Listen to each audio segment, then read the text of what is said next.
वचनामृत क्रमांक 47 વવાણિયા બંદર મહાસુદ 14 બુધ 1945। આ પત્ર ખીમજી દેવજી ઉપર હશે કે નહીં ત્યાં પ્રશ્ન કૌંસમાં લીધેલું છે, બરાબર, એટલે એમના પર હોઈ શકે ખીમજી દેવજી। આમાં પરમ કૃપાળદેવ જણાવે છે, સત્પુરુષોને નમસ્કાર। સત એટલે આત્મા જેને પ્રાપ્ત છે, આત્મા જેને પ્રગટ છે, આત્મ સાક્ષાત્કાર જેને થયો છે, એવા સત્પુરુષ જ્ઞાની પુરુષ તેઓને મારો નમસ્કાર હો। સત્પુરુષોને નમસ્કાર। સુગ્ન મારા તરફથી એક પત્યું પહોંચ્યું હશે, મારા તરફથી એક પત્તું પહોંચ્યું હશે, તમારો પત્ર મેં મનન કર્યો, તમારી વૃત્તિમાં થયેલો ફેરફાર આત્મહિતેસ્વી મને લાગે છે કે તમારો પત્ર મને મળ્યો તેના ઉપર મેં મનન કર્યું તો તમારી વૃત્તિમાં થયેલો ફેરફાર તમારા સ્વભાવમાં તે મને આત્મહિતેશી લાગે છે। તમારી વૃત્તિ સ્વભાવમાં જે કંઈ પણ કશાયની મંદતા વગેરે થઈ હશે તેને લઈને એમ લાગે છે કે તમારે હવે આત્મકલ્યાણમાં એ મદદરૂપ થશે।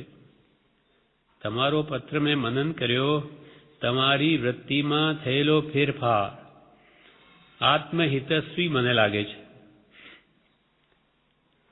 હવે આગળ જણાવે છે, અનંતાનુબંધી ક્રોધ, અનંતાનુબંધી માન, અનંતાનુબંધી માયા અને અનંતાનુબંધી લોભ એ 4 તથા મિથ્યાત્વ મોહિની, મિશ્ર મોહિની, સમ્યક્ત મોહિની એ 3 એમ એ 7 પ્રકૃતિ જ્યાં સુધી ક્ષયોપશમ અપશમ કે ક્ષય થતી નથી ત્યાં સુધી સમ્યક દ્રષ્ટિ થવું સંભવતું નથી। અનંતાનુબંધી ક્રોધ આ મોહનીય કર્મનો બધો પરિવાર છે। કર્મ તો અનંત પ્રકારના, તેમાં મુખ્ય 8 અને 8માં મુખ્ય મોહનીય હણાય તે કહું પાઠ, કેમ કે સર્વ કર્મોનો રાજા તે મોહ છે, મોહ રાજા। એ મોહનીય કર્મના 2 ભેદ, દર્શન મોહ ને ચારિત્ર મોહનીય। દર્શન મોહનીય કર્મની 3 પ્રકૃતિ, મિથ્યાત્ મોહની, મિશ્ર મોહની અને સંકિત મોહની, અને ચારિત્ર મોહનીની 4 પ્રકૃતિ, અનંતાનુબંધી ક્રોધ, અનંતાનુબંધી માન, અનંતાનુબંધી માયા અને અનંતાનુબંધી લોભ। એ કૃપાલ કે એ 4 + 3 એમ એ 7 પ્રકૃતિ જ્યાં સુધી ક્ષોપશમ નહીં થાય, કાં ઉપશમ નહીં થાય, કાં ક્ષય નહીં થાય ત્યાં સુધી સમ્યક્ત્વનો ઉદય થતો નથી અથવા સમ્યક દ્રષ્ટિ થવું સંભવતું નથી। 7 પ્રકૃતિઓ જ્યાં સુધી ઉપશમ ન પામે, એ કશાય ઉપશમે નહીં ત્યાં સુધી ઉપશમ સંકિત ન થાય। સૌથી પહેલા જીવને ઉપશમ સંકિત થાય, પણ એની અવધિ માત્ર એક અંતર્મુહૂર્ત જ છે, પછી કાં તો ક્ષોપશમમાં જતો રહે કાં મિથ્યાત્વમાં આવી જાય। એટલે એ 7 પ્રકૃતિઓ કાં તો ઉપશમ પામે, કાં અમુક પ્રકૃતિઓ ક્ષય થાય ને અમુક પ્રકૃતિઓનો ઉપશમ થાય તો ક્ષોપશમ સંકિત થાય। એની અવધિ 66 સાગરોપમ સુધી છે। અને પછી ક્ષોપશમ પછી ક્ષાયક સમ્યક્ત્વમાં તો 7 પ્રકૃતિઓ મૂળથી ક્ષય થાય છે। એટલે ક્ષાયક સંકિતિની શ્રદ્ધા અને કેવડી ભગવાનની શ્રદ્ધા એક સરખી છે, કેમ કે 2નો દર્શન મોહ ગયો, હવે ચારિત્ર મોહ રહ્યો। હવે જે કંઈ પણ ફરક છે તે ચારિત્ર મોહની કર્મનો છે। અને આવા ક્ષાયક સમ્યક દ્રષ્ટિ તદભાવ તે ભવે મોક્ષે જાય, અથવા વધારેમાં વધારે 3 ભાવ કરે અને ભાવ પહેલા બંધાઈ ગયો હોય તો 4 ભાવ થાય, નહીં તો તે ભવે જ મોક્ષે ચાલે જાય। પણ વધારે 3 ભાવથી વધારે ક્ષાયક સમ્યક ના હોય। એટલે ક્ષાયક સંકિતિની શ્રદ્ધા ભાવનું એટલું બધું નિર્મળપણું છે, કેમ કે મોહનીય કર્મનો મહામોહ વિભાગ જે દર્શનમોહ છે તે તો ક્ષાયક સમકીતિનોય ગયો અને કેવડીનો પણ ગયો. એટલે શ્રદ્ધા અપેક્ષાએ કેવડી જેવી શ્રદ્ધા છે એમની. પણ ચારિત્રમોહ જે નડે છે ત્યાં સુધી કેવળ જ્ઞાન ઉત્પન્ન થતું નથી. એ પ્રતિ સમયે ક્ષય થવાના ક્રમમાં જ છે. કૃપાલદેવ ક્ષાયક સમકીતિ છે, એટલે એમની શ્રદ્ધા કેવડી ભગવાન જેવી છે. એટલે કૃપાલદેવ કે કોઈ કાળે આત્મા નામનો પદાર્થ નથી, એમને કદી પણ શંકા નહીં થાય. હા, સંશય પ્રાપ્ત નહીં થાય. દ્રઢપણે કે છે કોઈ રીતે અમને આમાં શંકા થવાની નથી, કેમ કે સાતે પ્રકૃતિઓ જળમૂળમાંથી ગઈ છે. હજુ અંદર કોઈ પણ બીજ પડ્યા હોય તો વળી વનસ્પતિ ઉગી નીકળે, પાણી અને ખાતર વગેરેનો એને સંયોગ મળવાથી, પણ જમીનમાં જ બીજ ન હોય તો ક્યાંથી ઉગે? એટલે સાતે પ્રકૃતિઓનું મૂળ જ જેનું ક્ષય થઈ ગયું, માટે એમને કદી પણ મિથ્યાત્વનો ઉદય થવાનો નથી. આવી જે અનંતાનુબંધી ક્રોધ, અનંતાનુબંધી અનંત અનુબંધ કરાવે સંસારનો, અનંતકાળ સુધી સંસારમાં રજડાવે એવા જે કષાયો છે તેને અનંતાનુબંધી કષાય કહેવામાં આવે. તેના 4 ભેદ. અનંતાનુબંધી ક્રોધ, એવો ક્રોધ કે જે અનંત સંસાર વધારે. એવું માન તીવ્ર કે અનંત સંસાર વધારે. એવું માયા કપટ ભયંકર કે અનંત સંસાર વધારે. કે એવો લોભ પણ એટલો બધો વિશેષ કે અનંત સંસાર વધારે. આવા અનંતાનુબંધી ક્રોધ, અનંતાનુબંધી માન, અનંતાનુબંધી માયા અને અનંતાનુબંધી લોભ, એ 4 તથા મિથ્યાત્મોની, મિશ્ર મોહિની અને સમ્યક મોહિની, એ 3 એમ 7 પ્રકૃતિ જ્યાં સુધી ક્ષયોપશમ ઉપશમ કે ક્ષય થતી નથી ત્યાં સુધી સમ્યક દ્રષ્ટિ થવું સંભવતું નથી. અને આપણો જે હમણાં ધ્યેય શું છે? સમકીતિ થવું છે, પામવું છે કેવળ જ્ઞાન. પણ એ તો અંતિમ સ્થિતિ છે પુરુષાર્થની. પણ પહેલા તો સમકીત જો પામે તો એ ધર્મની શરૂઆત થાય છે.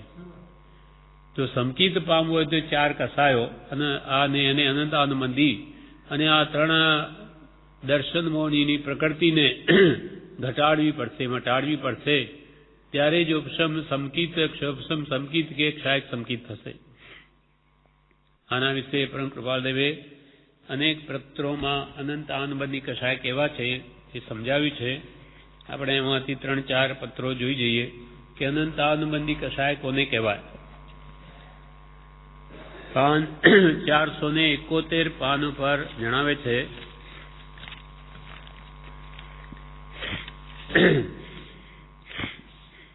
પત્રાંક 613 મુંબઈ 18/11 બુધ 1951.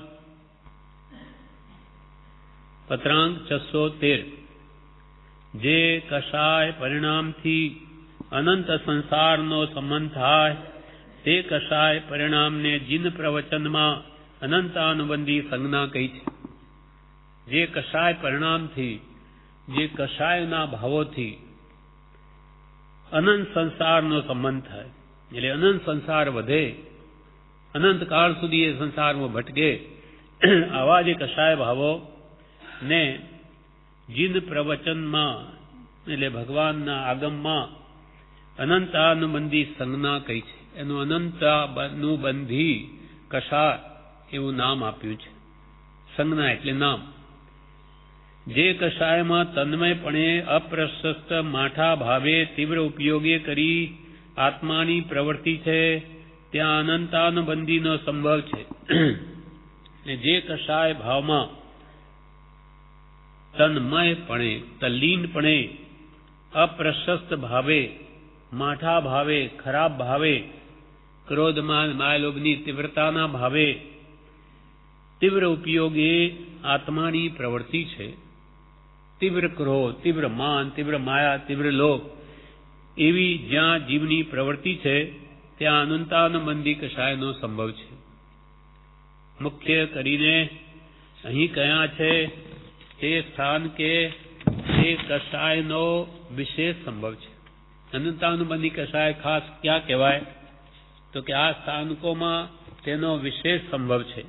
એક, સતદેવ, સદગુરુ અને સદધર્મનો જે પ્રકારે દ્રોહ થાય, અવજ્ઞા થાય તથા વિમુખ ભાવ થાય એ આદિ પ્રવૃત્તિથી, તેમજ અસતદેવ, અસદગુરુ તથા અસદ્ધર્મનો જે પ્રકારે આગ્રહ થાય તે સંબંધી કૃતકૃત્યતા માન્ય થાય એ આદિ પ્રવૃત્તિથી પ્રવર્તતા અનંતાનુબંધી કશાય સંભવે છે.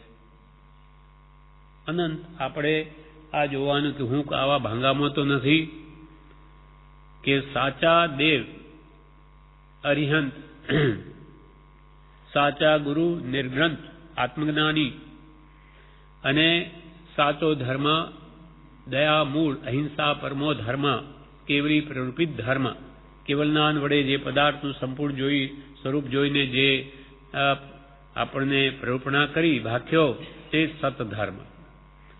આ ત્રણ પ્રત્યે જો દ્રોહ થાય, સાચા દેવ અરિહંતનો કોઈ વિરોધ કરે અથવા એમના પ્રત્યે કોઈ અનિષ્ટ ચિંતવન કરે અથવા સદગુરુ પ્રત્યે કે સદધર્મ પ્રત્યે દ્રોહ થાય,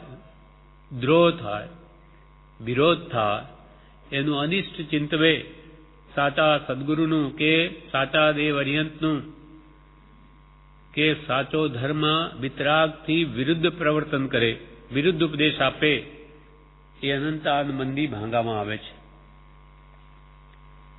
એને અનંતાનુબંધી કશાયનો ઉદય છે. અથવા અવજ્ઞા થાય, આશાસના કરે, જેમ કે પ્રભુ શ્રીજીએ જે પ્રસંગ કહ્યો કે અમે બાળક હતા ત્યારે અમે બીજા ગામમાં ગયેલા, ત્યારે બીજા બાળકો આમ કૌતુકતાથી જીન મંદિરમાં જઈને તે મૂર્તિઓને કલીઓ મારે. આ વિતરાગની આશાસના છે. જે તરવાનું કારણ મૂર્તિ, ધ્યાનનું કાર્ય કે સ્વરૂપનું કારણ, તેને આવી રીતે આશ્રાપના કરવી તે અનંતાનુબંધી કશાયનો ઉદય છે. તથા વિમુખ ભાવ થાય, સાચા જ્ઞાની પુરુષ પ્રત્યક્ષ હાજર હોય તો પણ એનાથી વિમુખ વર્તે. પ્રત્યક્ષ સદગુરુ યોગમાં વર્તે દ્રષ્ટિ વિમોક, અસદગુરુને દ્રઢ કરે નિજ માનાર્થે મુખ્ય. આ અનંતાનુબંધી કશાયનો ભાંગો છે. જેને અનંતાનુબંધી કશાયનો ઉદય હોય એ પ્રત્યક્ષ સદગુરુ યોગ હોય તો પણ એનાથી તો વિમુખ વર્તે દ્રષ્ટિ વિમુખ, અને પોતાના જે કુલગુરુના ભલે અસદગુરુ હોય તેને જ દ્રઢ કરે. નહીં, ગુરુ તો આપણા જ, બીજા ગમે તેવા જ્ઞાનીઓને આપણે શું કામના? આપણે તો આપણા બાપ દાદાઓ માનતા આવે એ જ આપણા ગુરુ. આત્મજ્ઞાન ત્યાં મુનિપણું તે સાચા ગુરુ હોય. બાકી કુલગુરુ કલ્પના આત્માર્થી નહીં જોઈએ. આપણા કુલના જે ગુરુ એ જ આપણા ગુરુ, બીજા ગુરુ આપણે શું કામ લાગે? કૃપાલ કે ભલે ને શાસ્ત્રોના નામ બી ન જાણતા હોય પણ એ તો આપણા કહેવાય. એવી જે દ્રષ્ટિ માન્યતા છે તે અનંતાનુબંધી કશાયનો ઉદય છે. સાચા જ્ઞાની પુરુષ મળ્યા હોય, જોગ હોય તો પણ ન માને. પ્રત્યક્ષ સદગુરુ યોગમાં વર્તે દ્રષ્ટિ વિમુખ અને અસદગુરુને દ્રઢ કરે. શા માટે? નિજ માનાર્થે મુખ્ય. કેમ કે પોતાના કુલગુરુ એને આગળ બોલાવે, આગળ બેસાડે, માન આપે. જ્યારે સત્પુરુષને તો એવું હોય નહીં. એને તો કોઈને માન રૂપી ઝેર પાવે નહીં, પોતે પીતા નથી, બીજાને પાવે નહીં. અને અજ્ઞાનીઓને તો એ જ જોઈએ. એટલે મોટા કરે એટલે ગમે કે આપણા ગુરુ તો આપણને બોલાવે, આગળ બેસાડે, માન પાન ખાન બધું કરે, પૂછપરછ કરે. અને અહીંયા જ્ઞાનીઓને આગળ તો કંઈ ન મળે. એમ પોતાના માનાર્થે મુખ્ય તે અસદગુરુને વળગી રહે તો એ હજુ અનંત સંસાર રઝળવાનો છે. આ એનાથી લાગે છે કે એને સાચા ગુરુ પ્રત્યે દ્રષ્ટિ થતી નથી. મળે તો પણ માનવા તૈયાર નથી. તો એને અનંતાનુબંધી કશાયના ભાંગામાં જે છે એ આદિ પ્રવૃત્તિથી, એટલે સદદેવ, સદગુરુ અને સદધર્મનો જે પ્રકારે દ્રોહ થાય, અવજ્ઞા થાય તથા વિમુખ ભાવ થાય, એનાથી વિમુખ વર્તે એ આદિ પ્રવૃત્તિથી અનંતાનુબંધી કશાય સંભવે છે. અને બીજો પ્રકાર, તેમજ અસત દેવ, અસત ગુરુ તથા અસત ધર્મનો જે પ્રકારે આગ્રહ થાય તે સંબંધી કૃતકૃત્યતા માન્ય થાય એ આદિ પ્રવૃત્તિથી પ્રવર્તતા અનંતાનુબંધી કશાય સંભવે છે. સાચા દેવગુરુ ધર્મની ખોટા કુગુરુ કુદેવ અને કુધર્મ નો તો આગ્રહ થાય અને પાછું પોતાને કૃતકૃત્ય માને, એમની જ્ઞાનીઓની અવજ્ઞા કરી સાચા દેવગુરુ ધર્મની રાજી થાય. પાછું એમાં કૃતકૃત્યતા માને આપણા ગુરુ એના જેવું કોણ છે બીજું, એ સંબંધી કૃતકૃત્યતા માન્યતા એ આદિ પ્રવૃત્તિથી પ્રવર્તતા અનંતાનુબંધી કશાય સંભવે છે. અથવા ત્રીજો પ્રકાર ફરી અનંતાનુબંધી કશાય ક્યાં સંભવે? અથવા જ્ઞાનીના વચનમાં સ્ત્રી પુત્રાદિ ભાવોને જે મર્યાદા પછી ઈચ્છતા નિર્ધ્વંસ પરિણામ કહ્યા છે તે પરિણામે પ્રવર્તા પણ અનંતાનુબંધી હોવા યોગ્ય છે. ઉંમર થઈ ગઈ હોય, 60-70 વર્ષનો થઈ ગયો હોય, છતાં પણ સ્ત્રી પુત્રાદિ ભાવોને એ જ ઈચ્છે સ્ત્રી મરી ગયો તો ફરી લગ્ન કરવું, એવી જે વૃત્તિઓ જો હોય, અથવા જ્ઞાનીના વચનમાં સ્ત્રી પુત્રાદિ ભાવોને જે મર્યાદા પછી ઈચ્છતા, ઉંમર થઈ ગઈ, મરવાના દાડા આવ્યા ત્યારે ફરી સંસાર માંડવાનો ભાવ થાય, સ્ત્રી પુત્રાદિ ભાવોને જે મર્યાદા પછી ઈચ્છતા નિર્ધ્વંસ પરિણામ કહ્યા છે તે પરિણામે પ્રવર્તતા પણ અનંતાનુબંધી હોવા યોગ્ય છે. સંક્ષેપમાં અનંતાનુબંધી કશાયની વ્યાખ્યા એ પ્રમાણે જણાય છે. વળી 477 પાન ઉપર કૃપાલદેવ જણાવે છે, પત્રાંક 622માં મુંબઈ અષાઢ વદ અમાવસ સંમત 1951 અનંતાનુબંધીનો બીજો પ્રકાર લખ્યો છે. તે વિશે વિશેષાર્થ નીચે લખ્યાથી જાણશો. ઉદયથી અથવા ઉદાસ ભાવ સંયુક્ત મંદ પરિણત બુદ્ધિથી ભોગાદિને વિશે પ્રવૃત્તિ થાય ત્યાં સુધી જ્ઞાનીની આજ્ઞા ઉપર પગ મૂકીને પ્રવૃત્તિ થઈ ન સંભવે, પણ જ્યાં ભોગાદિને વિશે તીવ્ર તન્મયપણે પ્રવૃત્તિ થાય ત્યાં જ્ઞાનીની આજ્ઞાની કંઈ અંકુશતા સંભવે નહીં. નિર્ભયપણે ભોગ પ્રવૃત્તિ સંભવે જે નિર્ધ્વંસ પરિણામ કહ્યા છે તેવા પરિણામ વર્તે ત્યાં પણ અનંતાનુબંધી સંભવે છે. બીજો પ્રકાર અનંતાનુબંધી કશાય ક્યાં હોઈ શકે? તો કે ઉદયથી, એક તો આવા કર્મનો તીવ્ર ઉદય હોય તેને લઈને ભોગમાં પ્રવૃત્તિ હોય, ઉદયથી અથવા ઉદાસ ભાવ સંયુક્ત વૈરાગ્ય ભાવથી યુક્ત, જેમ કે ગુમડા ઉપર મલમપટ્ટી કરીએ, ગુમડું થઈ ગયું, હવે મલમપટ્ટી ન કરીએ તો વધારે દુખે, એટલે મલમપટ્ટી કરીને આ ગુમડું મટી જાય એના માટે આપણે દવા વગેરે કરીએ છીએ, પણ ઈચ્છતા નથી કે ભાઈ આ ગુમડું થાય તો સારું, પછી હું એને દવા કરું, પણ હવે થઈ ગયું છે તો બધું કરવું પડે. તેમ જેને ભોગાદિ પ્રત્યે ઈચ્છા નથી પણ પૂર્વના કર્મના ધક્કાથી ભોગાદિમાં પ્રવૃત્તિ કરવી પડે મંદ બુદ્ધિથી, ઉદયથી અથવા ઉદાસ ભાવ સંયુક્ત મંદ પરિણત બુદ્ધિથી ભોગાદિને વિશે પ્રવૃત્તિ જ્યાં સુધી હોય ત્યાં સુધીમાં જ્ઞાનીની આજ્ઞા પર પગ મૂકીને પ્રવૃત્તિ થઈ એમ ન સંભવે.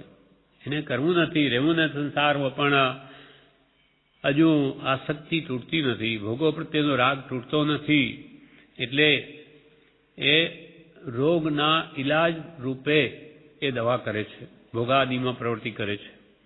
અને એ કેમ નથી, પણ ભોગાદિને વિશે તીવ્ર તન્મયપણે પ્રવૃત્તિ કરે ત્યાં જ્ઞાનીની આજ્ઞાની કંઈ અંકુશતા સંભવે નહીં. કોઈ મનમાં ખેદ નથી કે આ અમૂલ્ય સમય માનવ દેહનો ભોગમાં હું વ્યર્થ ગુમાવું, પણ ઉડતો તન્મયપણે ભોગાદિમાં પ્રવૃત્તિ કરે ત્યાં જ્ઞાની પુરુષની આજ્ઞાનો કોઈ અંકુશ નથી. નિર્ભયપણે ભોગ પ્રવૃત્તિ થવી સંભવે જે નિર્ધ્વંસ પરિણામ કહ્યા છે. ઘાતકી પરિણામ, ક્રૂર પરિણામ, નિર્દય પરિણામ, તેને નિર્ધ્વંસ પરિણામ કહ્યા છે. તેવા પરિણામ વર્તે ત્યાં પણ અનંતાનુબંધી કષાયનો સંભવ છે. આવા દોષો આપણા અંદર ન આવે. સંકિત પ્રાપ્ત કરવું હોય તો અનંતાનુબંધી કષાયનો ઉપશમ કે ક્ષય કરવો જ પડશે. વળી 419 પાન ઉપર કૃપાલદેવ જણાવે છે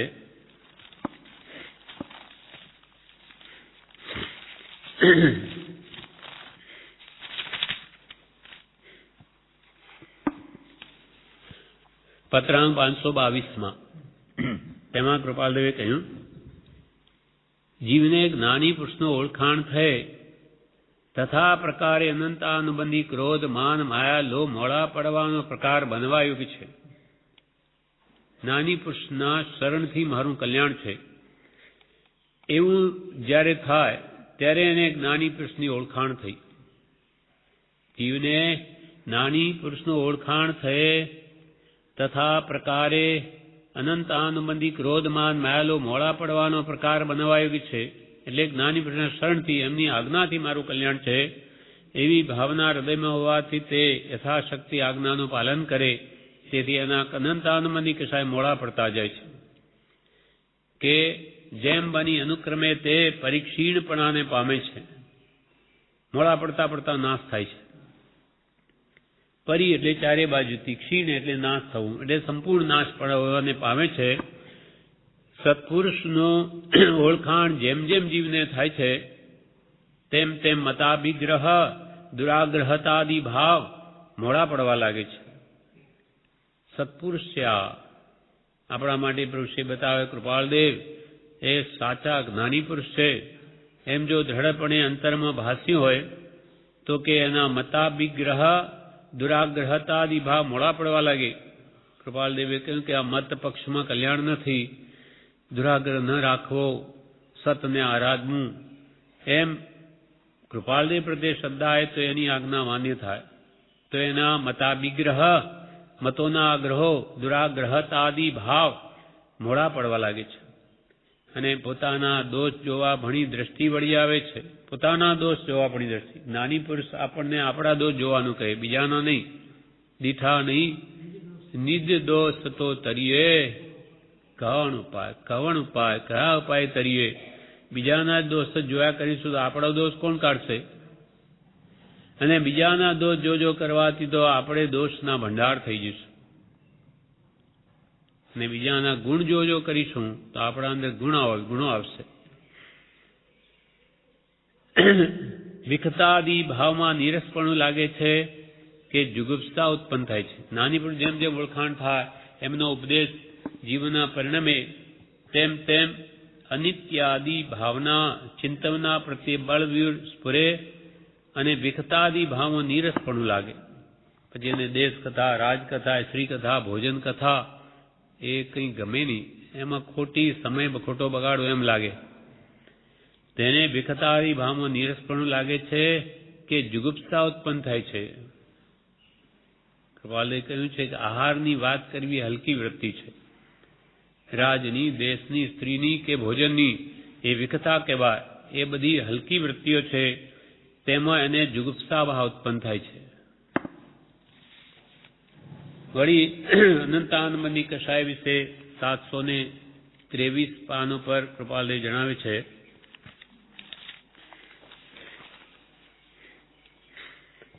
ઉપદેશ થાયામાં,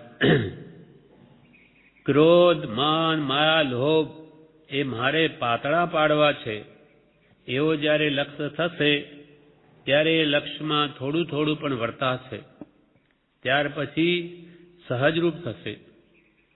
મારે ક્રોધ ઘટાડવો છે, મારે માન કશાય ઘટાડવું છે, મારે માયા કપટ કરવા નથી, મારે લોભ તૃષ્ણાને ઘટાડવી છે એવો જીવ જ્યારે લક્ષ્યમાં લેશે આ વાતને ત્યારે થોડું થોડું તેમાં પ્રવૃત્તિ થશે.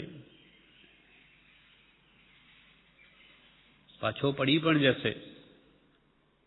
જેમ કે બાળક ચાલવાનું શીખે, ગાલી આપી હોય, ચાલે, પડી જાય, પાછો ઊભો થાય. એમ નહીં કે પડી ગયો તો હવે શું થાય, નહીં, આમ વારંવાર પડે ઊભો થાય તો એક સમય એવો આવે કે પછી ચાલતા તો શું શીખે પણ દોટ મૂકે.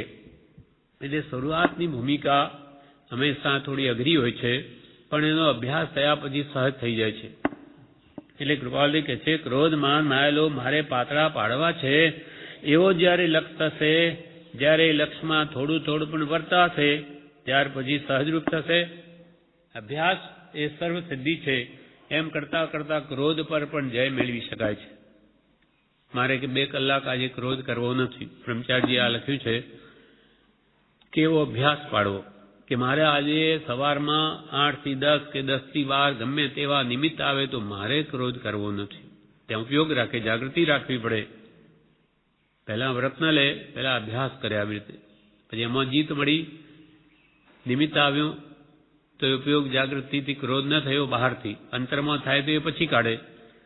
પછી વળી 8 ના 12 કરે, મારે 12 વાગ્યા સુધી આજે ક્રોધ કરવો નથી, ગમે તેવું નિમિત્ત આવે. આમ લક્ષ્ય રાખીને કરે તો સિદ્ધિ મળે છે. પછી અંતરમાં જે ભાવ ઉત્પન્ન થાય, આપણા પ્રત્યે કોઈ ક્રોધ કરે તો પહેલા તો બાહેરથી તો રોકી લીધું, પાછા 2 શબ્દ આપણે 2ની સામે 4 બોલ્યા હોય તો પેલો 8 કહે, એ તો અટક્યું. હવે અંતરમાં એના પ્રત્યે બીજો ભાવ આવ્યો હોય કે એણે મને કેમ કહી દીધું. પછી મનને સમજાવવાનું રહે કે હે જીવ, અનંત બાર તે આવા નર્ક નિગોદ આદિમાં કેટલા કષાયો કરીને પરસ્પર લડ્યા છો. હવે એને ભૂલી જા. કષાયનું ફળ ભયંકર આવે, એ હમણાં પણ બાળે છે અને ભવોભવ આ વેર ભાવ ચાલે છે આગળ, માટે મારે ક્રોધ નથી કરવો. એમ પોતે વિચારીને પણ એ ભાવને કાઢી શકે છે. અચંકારી ભટ્ટા હતી તે ક્રોધ ન કરવા પર એને પોતાને અનુભવ થયો. પહેલા તો બહુ ક્રોધી સ્વભાવ. મંત્રીને પરણાવેલી, એટલે કે હું કહું તેમ જ કરવાનું. હવે મંત્રી પણ એમ જ કે તમારે રોજે સાંજે વહેલા ઘરે આવી જવાનું. આવી જાય છે સૂર્યાસ્ત પહેલા. પણ બીજા લોકોએ રાજાને શિકાયત કરી કે આ મંત્રી સાહેબ છે ને, એ એમની સ્ત્રી કે એમ જ કરે છે. એ કે સાંજે ઘરે એટલે આવી જવું પડે, ચાલે જ નહીં. એટલે રાજાએ કોઈ બહાનું કરી ને રાતના 12 વગાડી દીધા. હવે એ તો પરાધીન છે, રાજાને શું કરે.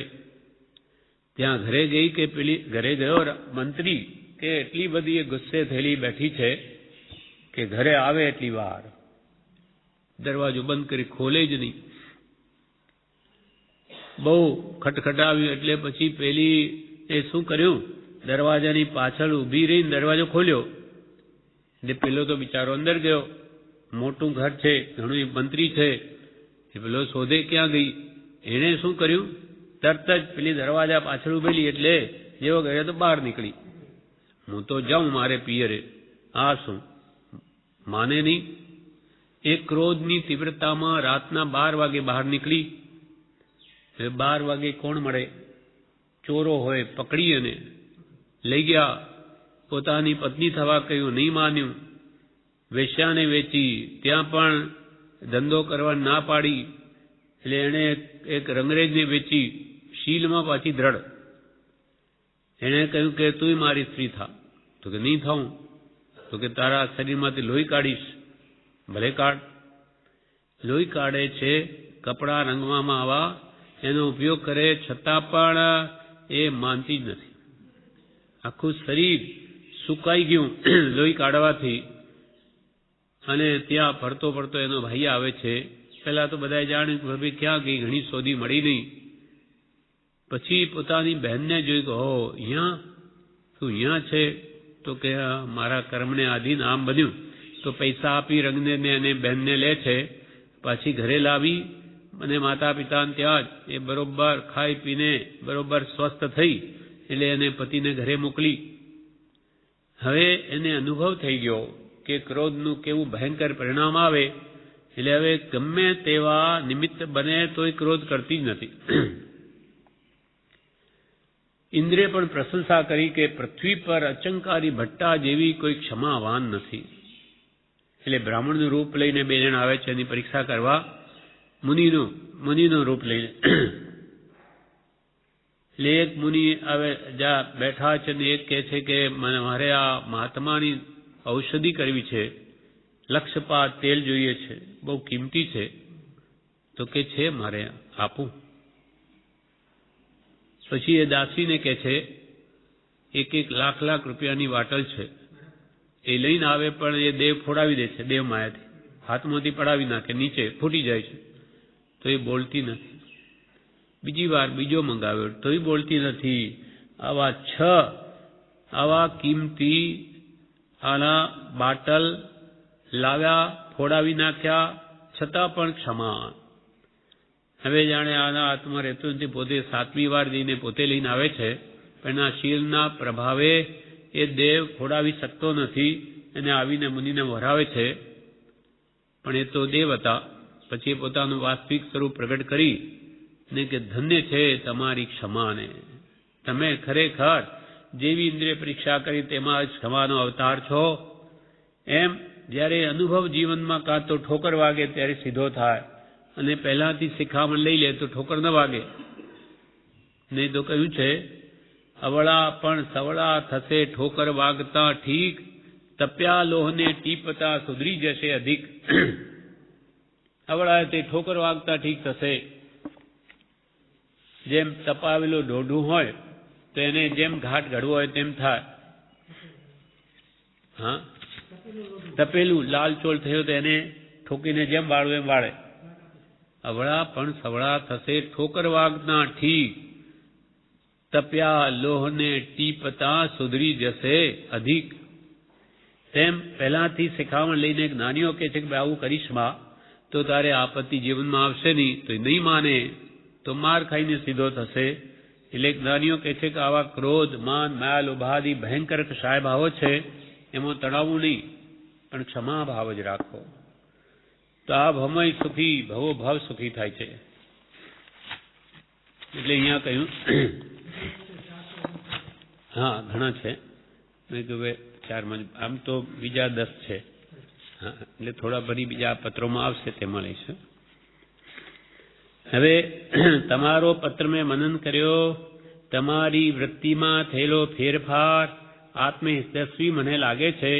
અનંતાનુબંધી ક્રોધ, અનંતાનુબંધી માન, અનંતાનુબંધી માયા અને અનંતાનુબંધી લોભ, એ 4 તથા મિથ્યાત્વ મોહની, મિશ્ર મોહની, સંકિત મોહની એ 3, એમ 7 પ્રકૃતિ જ્યાં સુધી ક્ષયોપશમ ઉપશમ કે ક્ષય થતી નથી ત્યાં સુધી સમ્યક દ્રષ્ટિ થવું સંભવતું નથી.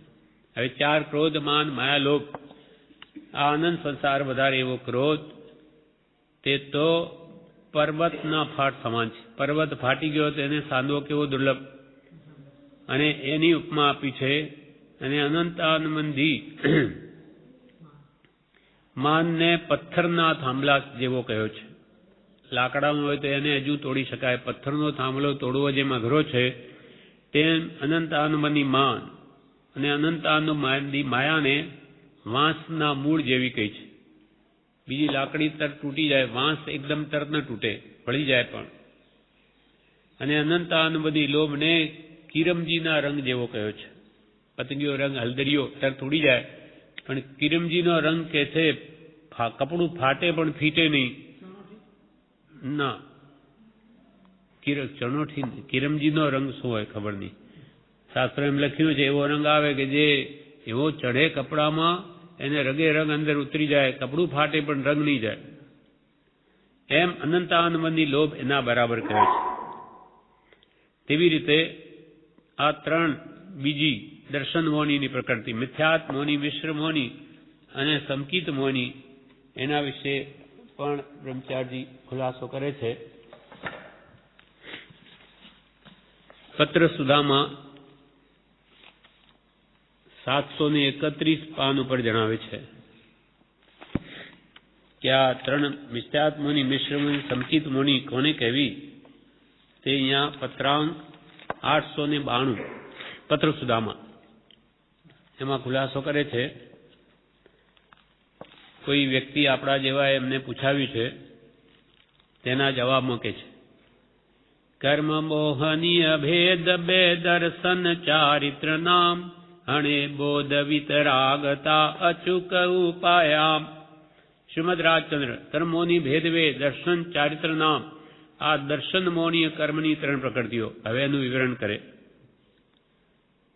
તમે પત્રાંક 47 માંથી 7 પ્રકૃતિ વિશે જાણવા ઈચ્છું તેનો ઉત્તર નીચે લખ્યા પ્રમાણે વાંચોજી। આપણે 47મો જ પત્ર વાંચીએ છીએ, એમાં કહ્યું કે આ 7 પ્રકૃતિ વિશે જાણવા ઈચ્છું તો તેનો ઉત્તર નીચે લખ્યા પ્રમાણે વાંચશોજી।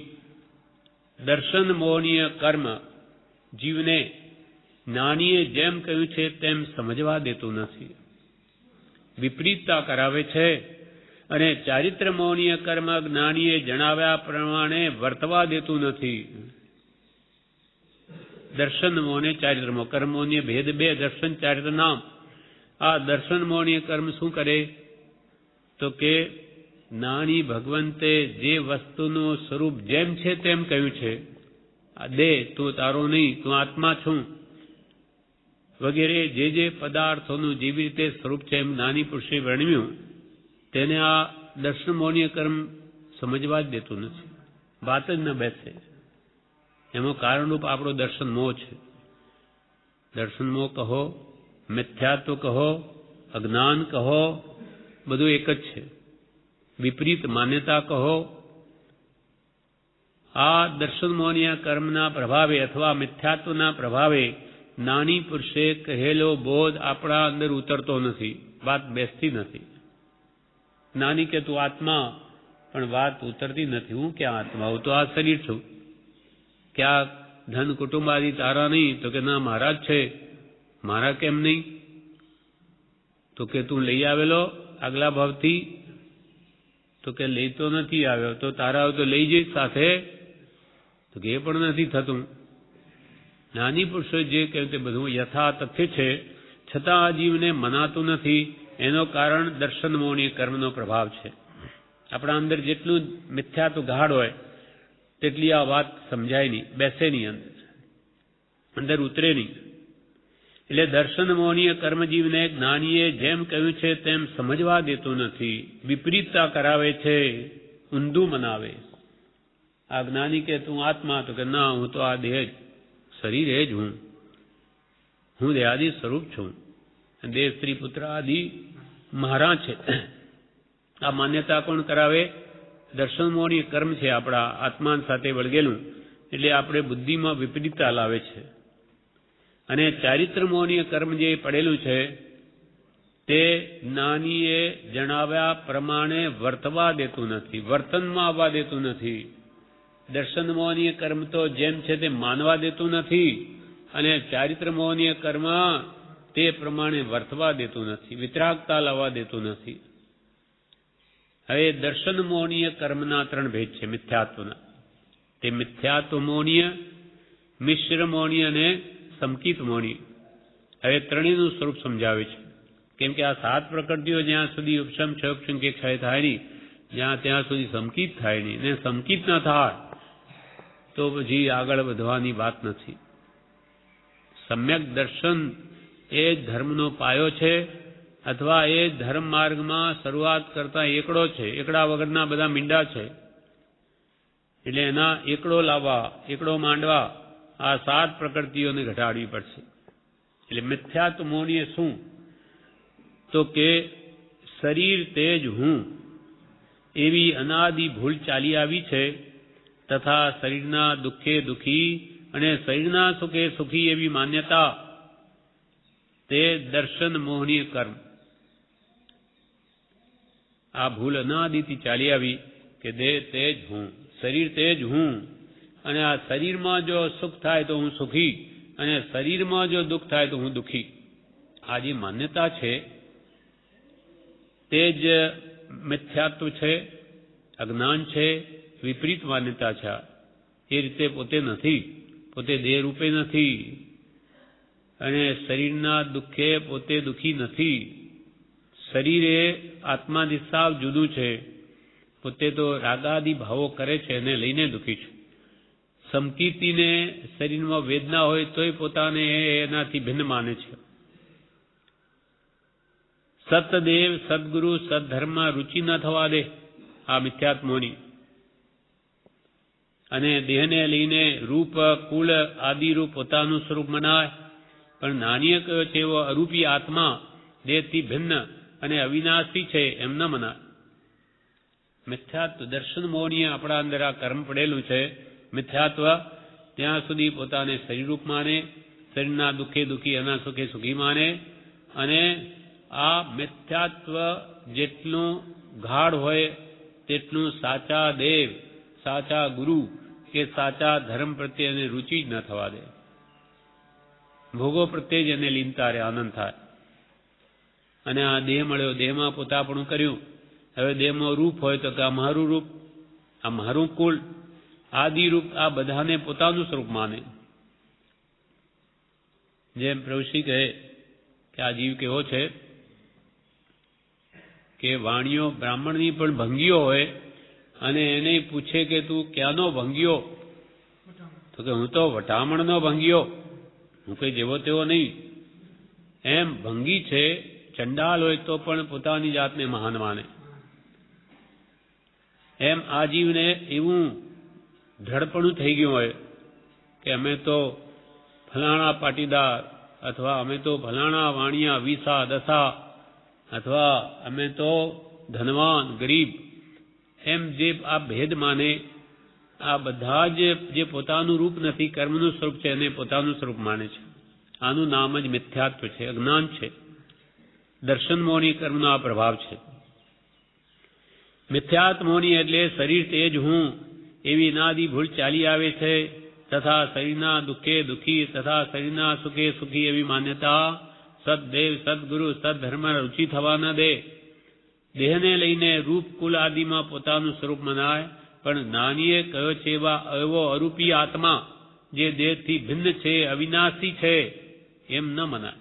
એ ન મનાય કે દેહથી ભિન્ન આત્મા છે, એનો કદી નાશ નથી, એ કોઈ કાળે મરતો નથી, નિત્ય છે, એ વાત શ્રદ્ધામાં ના આવે. કેમ કે મિથ્યાત્વનું ગાઢપણું છે. એ જેમ જેમ મંદ પડે મિથ્યાત્વ, તેમ તેમ આ 6 પદમાં શ્રદ્ધા આવતી જાય છે કે હું આત્મા છું, દેહથી ભિન્ન છું, નિત્ય છું, કર્મનો કરતા છું, ભાવમાં સ્વભાવમાં આવે સ્વભાવનો કરતા બનીશ, અને કર્મ કરું છું તો માટે એના ફળ મારે જ ભોગવવા પડે છે. આ સર્વ કર્મથી મુક્ત થવાનું મોક્ષ છે, અને જ્ઞાન દર્શન સંયમાદિ મોક્ષપદના ઉપાય પણ છે. એ શ્રદ્ધા મિથ્યાત્વ જેમ જેમ મંદ પડે તેમ એને થાય છે. આ થયું મિથ્યાત્વ મોહનીય, વિપરીત માન્યતા સાવ. હવે મિશ્ર મોહનીય એટલે એના કરતા થોડી દર્શન મોહનીની ન્યૂનતા છે એમાં. એટલે મિશ્ર મોહનીનો ઉદય તેને શું ભાવ થાય તો કે જ્ઞાનીએ કહ્યું છે તે પણ ઠીક છે, અને આપણે આજ સુધી કરતા આવ્યા છીએ તે પણ ઠીક છે. આપણો ધર્મી સાચો, બીજા ધર્મી સાચા, એમ માન્યતા તે મિશ્ર મોહની છે. સદગુરુ સારા છે, અને આપણા કુલગુરુ અજ્ઞાની હોય તો પણ તે સાધુ છે, આચાર્ય છે, સારા પૂજવા લાયક છે એવી માન્યતા. કે ભલે કૃપાલદેવ માનો જ્ઞાની છે, પણ આપણે પણ આજ દિવસ સુધી જે કરતા આવ્યા છીએ, આપણા જે કુલગુરુ છે ભલે ને અજ્ઞાની હોય, એથી શું થઈ ગયું, પણ સાધુ છે ને, આચાર્ય છે ને, ભગવાન મહાવીરનો ભેગ છે ને, આમ કરીને એ પણ પૂજવા લાયક છે. એ મિશ્ર માન્યતા. ખાલી ભેખને પૂજવો છે કે ગુણોને પૂજવું છે? ભેખ ધર્યા જો સિદ્ધિ થાય તો ભાંડ ભવૈયા મોક્ષે જાય. વેશ માત્ર પહેરવાથી જો સિદ્ધ દશા પ્રાપ્ત થતી હોય તો બહુ રૂપિયા ઘણી એવી મુનિનો વેશે લઈ આવે. તેથી શું થઈ જાય? વેશમાં કલ્યાણ નથી. વેશ તો શા માટે છે? જેમ પોલીસ કે આ રખાવો છે, એ વેશ પહેરે તો એને ખ્યાલમાં રહે કે હું ડ્યુટી ઉપર છું, મારું શું કર્તવ્ય છે. તેમ સાધુ પુરુષને પોતાનો વેશથી હંમેશા ધ્યાનમાં રહે કે હું તો મુનિ છું, ત્યાગી છું, મારાથી આવું ન થાય, આ પાપ ન થાય, મારો નિયમ, મારા શું છે મારું કર્તવ્ય, અને સદૈવ ધ્યાનમાં રહે. એના માટે અવેશ છે. પણ વેશ પહેર્યાથી જ એ બુદ્ધિ આવી જતી નથી. એટલે અહીંયા કહે છે મિશ્ર મોહની વાળો સદગુરુ સારા છે અને આપણા કુલગુરુ અજ્ઞાની હોય તો પણ તે સાધુ છે, આચાર્ય છે, સારા પૂજવા લાયક છે એવી માન્યતા તે મિથ્યાત્મોની કરતા ઓછા ઝેરવાળી પણ સંકિત ન થવા દે તેવી છે. અનંત સંસાર વધારે એવી જે મિથ્યાત્મોની તેના કરતા આ થોડી કે છે ઓછા ઝેરવાળી પણ મિશ્ર મોણી પણ સંકિત થવા ન દે. બીજી રીતે પણ તેનું વર્ણન ઉપદેશ થયા 5-709 છે. ઉન્માર્ગથી મોક્ષ થાય નહીં માટે માર્ગ બીજો હોવો જોઈએ એવો જે ભાવ તે મિશ્ર મોહનીય. ઉન્માર્ગથી કદી મોક્ષ આ દેખાય છે પણ આ માર્ગ ઉન્માર્ગ લાગે એનાથી કદી મોક્ષ થાય નહીં એવી માટે માર્ગ કોઈ બીજો હોવો જોઈએ એવો જે ભાવ છે તે પણ મિશ્ર મોહની. અને ત્રીજું સંકિત મોહની. એમાં એટલે શું તો કે આત્મા આ હશે તેવું જ્ઞાન થાય તે સમ્યક મોહનીય. આત્મા આ છે એવો નિશ્ચય ભાવ તે સમ્યક. આત્મા હશે કે નહીં એવું જે જ્ઞાન થાય તેનું નામ સમ્યક મોહનીય. અને આ આત્મા છે એવો દ્રઢ નિશ્ચય થાય તે નિશ્ચય સંકિત. એટલે આપણા અંદર આવી વિપરીત માન્યતા જે અનાદિની ચાલી આવે કે હું દેહાદિ સ્વરૂપ છું, દેહ શ્રી પુત્રાદિ મહારાજ, એને તોડીએથી જ એ ભાવ કાઢીએથી જ હું દેહાદિ સ્વરૂપ નથી, દેહ શ્રી પુત્રાદિ મહારાજ નથી, શુદ્ધ ચૈતન્ય સ્વરૂપ અવિનાશી એ હું આત્મા છું. એમ આત્મભાવના કરતા રાગ દેશનો ક્ષય થાય. એટલે આ આત્મભાવ લાવવો જ પડશે. એના વગર કદી મિથ્યાત્વ જાય નહીં. અને મિશ્ર ભાવને જોઈએ કે બધા ધર્મ સરખા જ છે ને, આમાં શું, આ તો રસ્તા જુદા જુદા પણ બધા મોક્ષમાં જ જાય એવી વાતો પણ કરે જેને સાચા ધર્મનું જ્ઞાન નથી. જ્યારે ભગવાન વિતરાગ તો શું કહે, કૃપાલય શું લખ્યું, એક હોય 3 કાળમાં પરમારથનો પંથ. મોક્ષનો માર્ગ એક જ હોય, એ કંઈ 17 ન હોય. શું કામ લોકોને શંકા પડે એવા અનેક માર્ગ ઉભા કરે. અને આ તો એક જ માર્ગ જો હોય તો દરેકના સિદ્ધાંતો ભિન્ન ભિન્ન કેમ? એક કે જે આત્મા છે નિત્ય છે, બીજો કે આત્મા નિત્ય નથી. હવે સાવ સિદ્ધાંતમાં આસમાન પાતાળનું અંતર અને એક બધા મોક્ષમાં જ જાય, એ કેમ બને? સાવ વિપરીત સિદ્ધાંત હોય તેમાં ન બની શકે. અનંતા જ્ઞાનીઓનું એક જ મત હોય, જ્યારે એક અજ્ઞાનીના અનંત મત હોય, 100 મત હોય. એમ કહ્યું આજે કંઈ કહીએ અનુભવ વગર કાલે કોઈ પૂછે કાલે બીજી વાત કરીશું, પરમદાડે ત્રીજી કરીશું, કેમ કે અનુભવ વગર બોલીએ છે. જ્યારે જ્ઞાની પુરુષો અનુભવથી યુક્ત હોય એટલે અનંત જ્ઞાનીને ભેગા કરો તો બધાનો એક જ અભિપ્રાય આવશે. એટલે કૃપાલદેવે અહીંયા લખ્યું, તમારો પત્ર મેં મનન કર્યો, તમારી વૃત્તિમાં થયેલો ફેરફાર આત્મહિતસ્વી મને લાગે છે. અનંતાનુબંધી ક્રોધ, અનંતાનુબંધી માન, અનંતાનુબંધી માયા અને અનંતાનુબંધી લોભ એ 4 તથા મિથ્યાત્વ મોહની, મિશ્ર મોહની, સમ્યક મોહની એ 3 એમ એ 7 પ્રકૃતિ દર્શન મોહની અને ચારિત્ર મોહની. મોહની કર્મનો પરિવાર હણે બોધ કર્મોની ભેદ બે દર્શન ચારિત્ર નામ હણે બોધ વીત રાગતા અચૂક ઉપાય. અચૂક ઉપાય તમને બતાવું કે આ મોહની કર્મને હણવાનો. એટલે આ 7 પ્રકૃતિઓ જ્યાં સુધી હણાય નહીં સંપૂર્ણપણે ત્યાં સુધી ક્ષાયક સમકી થાય નહીં. અને ભલે ઉપશમ પામે તો ઉપશમ સમકી થાય, ક્ષયોપશમ પામે તો ક્ષયોપશમ સમકી થાય, અને ક્ષય પામે 7 પ્રકૃતિઓ તો ક્ષાયક સમકી થાય. એ 7 પ્રકૃતિ જેમ જેમ મંદતાને પામે તેમ તેમ સમ્યક્તોનો ઉદય થાય છે. તે પ્રકૃતિઓની ગ્રંથિ છેદવી પરમ દુર્લભ છે. અનંતકાળના પરિભ્રમણમાં યથા પ્રવર્તિકરણ સુધી અનંત વાર આવ્યો, પણ ત્યાંથી ગ્રંથિ ભેદ કરવો હોય ત્યાંથી પાછો પડી જાય છે. એટલે તે પ્રકૃતિઓની ગ્રંથિ છેદવી પરમ દુર્લભ છે. આ ગાંઠ એવી પડી ગઈ છે, અનંત કાળ વહી ગયો છતાં પણ મિથ્યાત્વની ગ્રંથિ તૂટી નથી. તે પ્રકૃતિઓની ગ્રંથિ છેદવી પરમ દુર્લભ છે. જેની તે ગ્રંથિ છેદાઈ તેને આત્મા હસ્તગત થવો સુલભ છે, જેની મિથ્યાત્વ ગ્રંથિ છેદાઈ, સત પ્રત્યે શ્રદ્ધાન થયું યથાર્થ રીતે, તો એને વ્યવહાર સંકિત કહ્યું. પછી એની શક્તિ ન હોય તો વધારે પુરુષાર્થ ન કરી શકે, પણ એ વાત દ્રઢપણે માન્ય થઈ ગઈ કે એ જ કરવું છે, તો એ વ્યવહાર સંકિતના ભાંગામાં આવી જાય છે. જેની તે ગ્રંથિ છેદાઈ તેને આત્મા હસ્તગત થવો સુલભ છે. તત્વજ્ઞાનીઓએ એ જ ગ્રંથિને ભેદવાનો ફરી ફરીને બોધ કર્યો છે.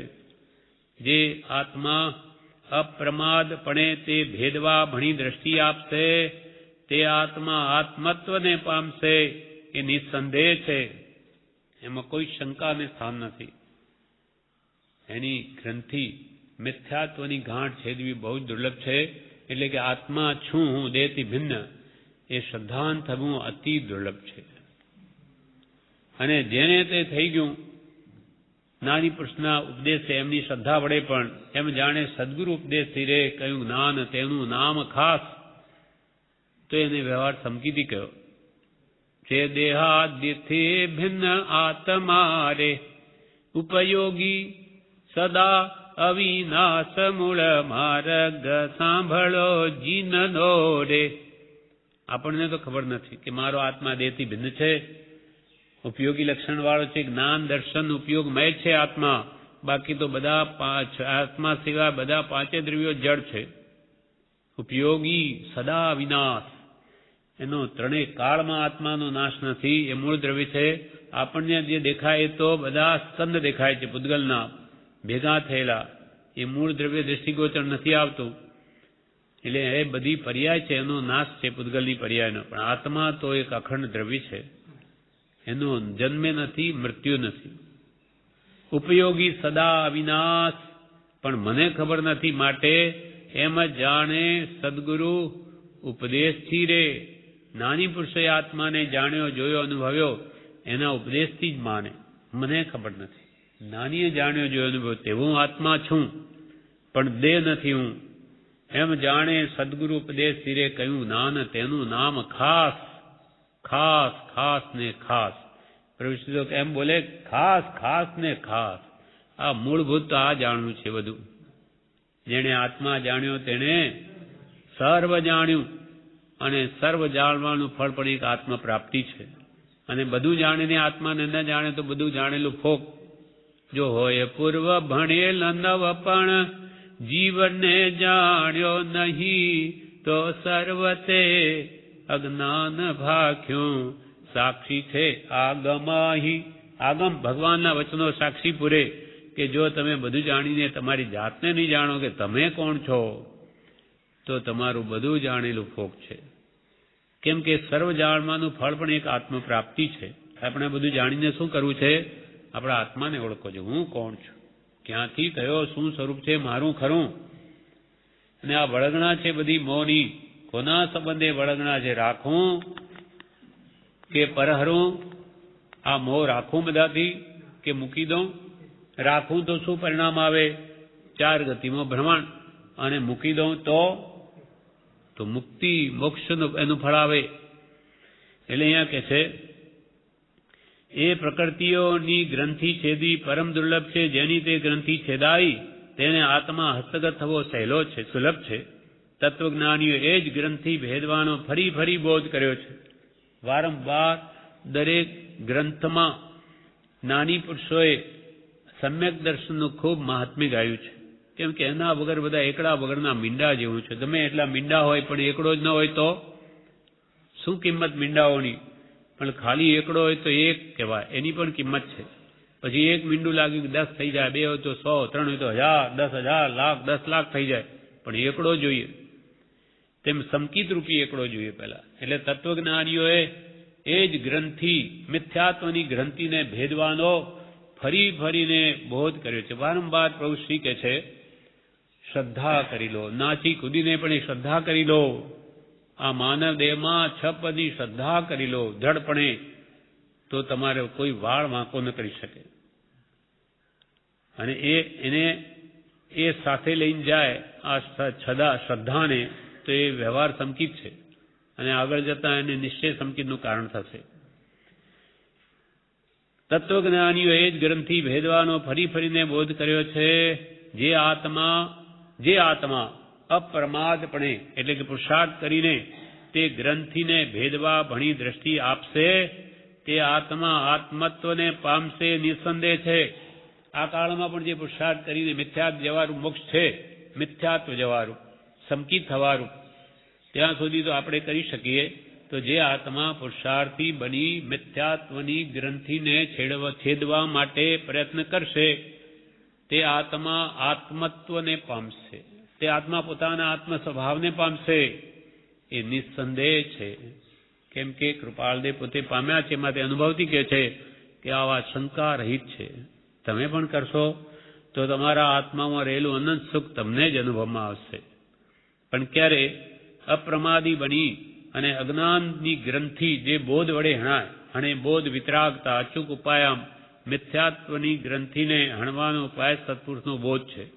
એમની સમજ છે જ્ઞાની આપેલી, એની સમજ પ્રમાણે પોતાની સમજને ફેરવશે તે જરૂર સમકિતને પામશે. આ પ્રમાણે આ પત્ર અધૂરો છે, જે આપણે આવતીકાલે લઈશું. વાણિયા બંદર મહાસુદ 14 બુધ 1945. સત્પુરુષોને નમસ્કાર. સુગ્ન મારા તરફથી એક પત્તું પહોંચ્યું હશે. તમારો પત્ર મેં મનન કર્યો. તમારી વૃત્તિમાં થયેલો ફેરફાર આત્મહિતેશી મને લાગે છે. ખીમજી દેવજી પર જણાય છે આ પત્ર. તેમાં લખ્યું કે તમારો પત્ર મળ્યો, એને મેં મનન કર્યો. તમારી વૃત્તિમાં થયેલો ફેરફાર તમારા સ્વભાવમાં તે આત્મહિતેશી મને લાગે છે. અનંતાનુબંધી ક્રોધ, અનંતાનુબંધી માન, અનંતાનુબંધી માયા અને અનંતાનુબંધી લોભ એ 4 તથા મિથ્યાત્મોની મિશ્રમોની સમકિત મોહિની એ 3 એમ એ 7 પ્રકૃતિ જ્યાં સુધી ક્ષયોપશમ ઉપશમ કે ક્ષય થતી નથી ત્યાં સુધી સમ્યક દ્રષ્ટિ થવું સંભવતું નથી. ત્યાં સુધી સમ્યક દર્શન પ્રાપ્ત ન થાય. 7 પ્રકૃતિઓ જ્યાં સુધી ઉપશમ ક્ષયોપશમ કે ક્ષય નહીં થાય ત્યાં સુધી સમ્યક દ્રષ્ટિ પણ થવું સંભવતું નથી. એ 7 પ્રકૃતિ જેમ જેમ મંદતાને પામે તેમ તેમ સમ્યક્ત્વનો ઉદય થાય છે. જેમ જેમ કશાયો ઘટે અને મિથ્યાત્વ મન થાય તેમ તેમ સમકિત તરફ જાય છે, એનો ઉદય થાય છે. તે પ્રકૃતિઓની ગ્રંથિ છેદવી પરમ દુર્લભ છે. અનંત કાળ વહી ગયો. જ્યારે આત્માનો જન્મ જ નથી તો ભૂતકાળ કેટલો ગયો? અનંત કાળ વહી ગયો. છતાં પણ હજુ જીવને સમ્યક્ત્વની પ્રાપ્તિ નહીં થઈ, એટલે કેટલું દુર્લભ છે. તે પ્રકૃતિઓની આ 7 પ્રકૃતિઓની અનંતાનુબંધી ક્રોધમાન માયાલોભ મિથ્યાત્મોની મિશ્રમોની સમકિતમોની એ 7 પ્રકૃતિઓની ગ્રંથિ એટલે ગાંઠ એવી નિબિડ છે કે તેને છેદવી પરમ દુર્લભ છે. યથા પ્રવૃત્તિકરણ સુધી તો અનંત વાર આવ્યો, છતાં પણ ત્યાંથી આગળ વધી શક્યો નહીં, માટે હજુ સુધી જ્ઞાન પ્રાપ્તિ થઈ નથી. જેની તે ગ્રંથિ છેદાઈ તેને આત્મા હસ્તગત થવો સહેલો છે. જેના કશાયો મંદ પડ્યા એટલે કશાયની ઉપશાંતા માત્ર મોક્ષ અભિલાષ ભવે ખેદ પ્રાણી દયા કે ભવે ખેદ અંતરદયા તે કહીએ જિજ્ઞાસ. તે જિજ્ઞાસુ જીવને થાય સદગુરુ બોધ તો પામે સમકિતને વર્તે અંતરશોધ. તો કશાયો ઘટવા જોઈએ આપણા, અને આ મિથ્યા માન્યતાઓ મંદ થવી જોઈએ તો જ સમકિત થાય. સંપૂર્ણ મિથ્યા માન્યતાઓ નાશ પામે તો ક્ષાયિક સમકિત થાય. જેમ મંદતાને પામે 7 પ્રકૃતિઓ તેમ આત્મા હસ્તગત થવો સુલભ છે. તત્વજ્ઞાનીઓએ એ જ ગ્રંથિને ભેદવાનો ફરીને બોધ કર્યો છે. જ્ઞાની પુરુષોએ વારંવાર એ જ કહ્યું છે કે આ 7 પ્રકૃતિઓને તમે ઘટાડો, મટાડો, એમાં તમારું કલ્યાણ છે. તત્વજ્ઞાનીઓએ એ જ ગ્રંથિને, આ મિથ્યાત્વની ગ્રંથિને ભેદવાનો ફરીને બોધ કર્યો છે. કેમ કે સમકિત થયું એટલે મોક્ષ નિશ્ચિત થઈ ગયો. ભલે એને અર્ધ પૂતગલ પરાવર્તન પછી પણ એનો મોક્ષ નિશ્ચિત છે. એટલે એ ગ્રંથિ મિથ્યાત્વની ગ્રંથિને ભેદવાનો ફરીને સત્પુરુષોએ બોધ કર્યો છે.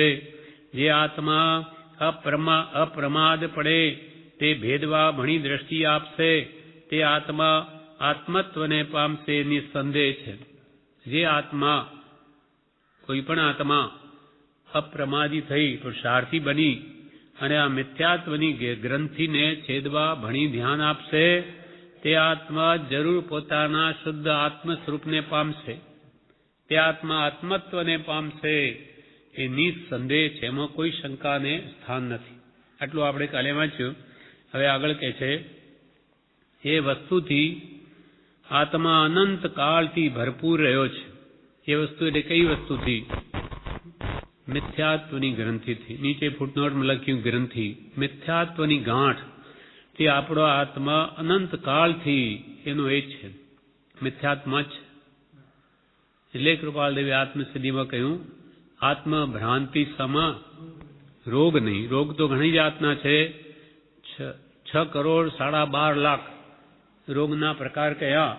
એક રોમે રોમે 2.5 રોગ, 3.5 કરોડ રોગ, એને 2.5 થી ગુણીએ તો 6 કરોડ ને 12.5 લાખ રોગની કેપેસિટી, ક્ષમતા વાળું આ શરીર છે. તેમાં પણ સૌથી મોટો રોગ છે તે આત્મભ્રાંતિ. આત્માની જેને ભાન નથી, ભ્રાંતિ એને લઈને બધા રોગ છે. જો આત્માની ભ્રાંતિ ટળી જાય તો આ દેહના રોગ પણ સાથે અવશ્ય નાશ પામે. એટલે મોટો રોગ છે તે આત્મભ્રાંતિ સમ રોગ નહીં. ને સદગુરુ તેના જેવા કોઈ બીજા સાચા વૈદ્ય નહીં. સદગુરુ વૈદ્ય સુજાણ અને ગુરુ આજ્ઞા સમ પથ્ય નહીં. પથ્ય પાલન કરે તો દવા વગર પણ રોગ મટી જાય. એટલે ગુરુ આજ્ઞા સમાન કોઈ પથ્ય નથી. અને ઔષધ શું? વિચાર ધ્યાન, વિચાર રૂપ ધ્યાન. સત્પુરુષના વચનોનો વિચાર કરે તો મિથ્યા માન્યતાઓ જરૂર નાશ પામે. મિથ્યા માન્યતાઓ જેમ જેમ ટળે તેમ સંકિતનો ઉદય થાય છે. એટલે એ વસ્તુથી, એટલે મિથ્યાત્વથી આપણો આત્મા અનંત કાળથી ભરપૂર છે. અનાદિકાળથી એ મિથ્યાત્વ વળગેલું છે. એમાં દ્રષ્ટિ હોવાથી, એટલે મિથ્યાત્મા જ એની મતિ દ્રષ્ટિ હોવાથી નિજ ગૃહ પર તેની યથાર્થ દ્રષ્ટિ થઈ નથી. નિજ ગૃહ, પોતાનું ઘર ક્યાં છે? આત્મ સ્વરૂપમાં જ એ પોતાનું ઘર છે. પણ એ ભૂલી જઈ, મૂકી દઈ અને આ જીવ પર ને પોતાનું માને છે. એમાં દ્રષ્ટિ હોવાથી, એટલે મિથ્યાત્વવાળી જ મતિ હોવાથી નિજ ગૃહ પર, એટલે પોતાના આત્મા પ્રત્યે તેની યથાર્થ દ્રષ્ટિ થઈ નથી. હજુ સુધી યથાર્થ દ્રષ્ટિ થઈ નથી. ખરી તો પાત્રતા, ખરી તો યોગ્યતા હોય તો એની દ્રષ્ટિ આત્મા ભણી થાય, તો એ અંતર્મુખ થાય. પણ હું એ કષાયાદિક ઉપશમ પામવામાં તમને નિમિત્તભૂત થયો એમ તમે ગણો છો. માટે મને એ જ આનંદ માનવાનું કારણ છે કે નિર્ગ્રંથ શાસનની કૃપા પ્રસાદીનો લાભ લેવાનો સુંદર વખત મને મળશે એમ સંભવે છે. નાની દ્રષ્ટ તે ખરું. કૃપાલે લખે છે કે હું તમને તમારા કશાય ભાવોને ઉપશમાવવામાં નિમિત્તરૂપ થયો એમ તમે ગણો છો. માટે મને એ જ આનંદ માનવાનું કારણ છે કે નિર્ગ્રંથ શાસનની કૃપા પ્રસાદીનો લાભ લેવાનો સુંદર વખત મને મળશે. કૃપાલ કે તમને હું નિમિત્તભૂત થયો તો નિર્ગ્રંથ શાસન, એટલે ભગવાનનું શાસન પ્રવર્તે એની કૃપાથી હું બીજાને પણ લાભ આપી શકીશ. નિર્ગ્રંથ શાસનની કૃપા પ્રસાદીનો લાભ લેવાનો સુંદર વખત મને મળશે. જીન શાસનની પ્રભાવના કરવાનો વખત મને મળશે એમ સંભવે છે. જ્ઞાની દ્રષ્ટ તે ખરું. એમની ભાવના તે ફળીભૂત થઈ. આજે ભગવાન મહાવીરનું શાસન કૃપાળુદેવથી મૂળ શાસન પ્રગટમાં આવ્યું છે. એટલે કૃપાલ કે એવો સુંદર વખત મને મળશે નાની જીન શાસનની પ્રભાવનાનો. પણ નાની દ્રષ્ટ તે ખરું. જ્ઞાનીને દેખાયું તે ખરું. તે આપણને દેખાય છે કે ભગવાન મહાવીરનો મૂળ વાર પરમ કૃપાળુ દેવથી આપણા હાથમાં આવ્યો. હવે આગળના પેરેગ્રાફમાં કૃપાલદેવ એમ કે છે, જગતમાં સત પરમાત્માની ભક્તિ સદગુરુ, સત્સંગ, સત્શાસ્ત્રાધ્યયન, સમ્યક દ્રષ્ટિપણું અને સતયોગ એ કોઈ કાળે પ્રાપ્ત થયા નથી. જગતમાં સત પરમાત્માની ભક્તિ, બધા જગતમાં પરમાત્માની ભક્તિ જ કરીએ છીએ એમ જ માને, પણ સત પરમાત્મા, સત એટલે જેને આત્મા પરિપૂર્ણ પ્રગટ છે એવા પરમાત્મા, પરમ એટલે ઉત્કૃષ્ટ આત્મા, જેનો આત્મા સંપૂર્ણ શુદ્ધ સ્વભાવને પામેલો છે તે પરમાત્મા. આપણે બધા આત્મા છીએ, જ્યારે કેવળ જ્ઞાનીઓ પરમાત્મા છે. પરમ એટલે ઉત્કૃષ્ટ, પરમાત્મા પરમ એટલે ઉત્કૃષ્ટ, જેને પોતાનું સંપૂર્ણ શુદ્ધ સહજ આત્મ સ્વરૂપ પ્રગટ છે તે પરમાત્મા પદને પામેલા પુરુષો છે. મિથ્યાત્વની ગ્રંથિ ગઈ તે પણ પરમાત્માની કોટીમાં આવે છે. સમ્યક દ્રષ્ટિ જીન, દેશ વિરતિ જીન, સર્વવીરતિ જીન અને સંજોલન કસાય પણ જેને કહ્યા એ જીનેશ્વર. એટલે જગતમાં સત પરમાત્માની ભક્તિ, સાચું જેને પરમાત્મા સ્વરૂપ પ્રાપ્ત થયું છે એવા વિતરાગ પરમાત્માની ભક્તિ અને તેના માર્ગને અનુસરનારા, જીનના કથનાનુસાર માર્ગ પ્રવૃત્તનારા અને પોતે પણ તે રીતે વર્તનારા એવા સદગુરુ અને સત્સંગ. સત એટલે જેથી આત્મા પ્રગટ થાય, આપણો આત્મા પણ પ્રગટ થાય, મિથ્યાત્વનો નાશ થાય એવો સાચો સત્સંગ અને સત શાસ્ત્રાધ્યયન. સત એટલે આત્મા, જે શાસ્ત્રના અધ્યયન કે અભ્યાસ વડે આપણો આત્મા પણ પ્રકાશમાન થાય, અનાદિ અજ્ઞાનને મૂકી દઈ જ્ઞાનવાન થાય, એ સમ્યક દ્રષ્ટિપણું છે. અને સતયોગ, આવા સત્પુરુષના ચરણનો યોગ એ કોઈ કાળે પ્રાપ્ત થયા નથી. જોકે મોટે ભાગે એમ જ છે, પણ કોઈક અપવાદ રૂપે ભગવાન તીર્થંકરોની સભામાં આપણો આત્મા જઈ આવ્યો, પણ આ ભગવાન છે, આ પરમાત્મા છે, એનું કહેલું મારે માનવું જોઈએ તો જ મારું કલ્યાણ થાય એવો ભાવ ઉત્પન્ન જ ન થયો. જેમ કે અહીંયા ઘણા આવે, બીજા પણ જોવા આવે, સારું છે, શાંતિ છે એમ કહીને ચાલ્યા જાય. પણ કૃપાળુદેવ સદગુરુ છે, એના કહ્યા પ્રમાણે આપણા આત્માને નિર્મળ કરવો જોઈએ એ તો કોઈ વિરળાને જ થાય. એમ આપણે પણ તીર્થંકરોની સભામાં જઈ આવે, એમનું સમસરણ જોયું, ઇન્દ્ર રચિત, ખૂબ પ્રશંસા કરી કે ઓહો શું અદભુત રચના છે, પણ તેટલા પૂરતું જ. પણ મારે મારા રાગદ્વેષ ઘટાડવા જોઈએ એ પુરુષના કથનાનુસાર એ વાત અંતરમાં ઉતરી જ નહીં, એટલે એ મળ્યા ન મળ્યા બરાબર છે. એટલે કૃપાલુ અહીંયા કહે કે અનાદિકાલના પરિભ્રમણમાં જગતમાં સત પરમાત્માની ભક્તિ, સાચી ભક્તિ, નિષ્કામ ભક્તિ, આત્માર્થે માત્ર એવી ભક્તિ કે સદગુરુ, સત્સંગ, સત્શાસ્ત્રાધ્યયન, સમ્યક દ્રષ્ટિપણું અને સતયોગ એ કોઈ કાળે પ્રાપ્ત થયા નથી. અને થયા હોત તો આવી દશા હોત નહીં. કોઈ કંઈક આ થયેલું છે, આપણને તો સત્પુરનો યોગ બી અનંતવાર થયેલો, પણ શું કામનો? તે એના કયા પ્રમાણે કર્યું હોત તો આજે તારી સ્થિતિ આ સંસારમાં હોત નહીં. તું બેઠો છે એ સિદ્ધ કરે છે કે તે જ્ઞાની પુરુષનો યોગ થયા છતાં એની આજ્ઞા ઉપાસી નથી. સતયોગ આવા કોઈ કાળે પ્રાપ્ત થયા નથી. થયા હોત તો આવી દશા હોત નહીં. પણ હવે જે થઈ ગયું તે થઈ ગયું. પણ જાગ્યા ત્યાંથી પ્રભાત.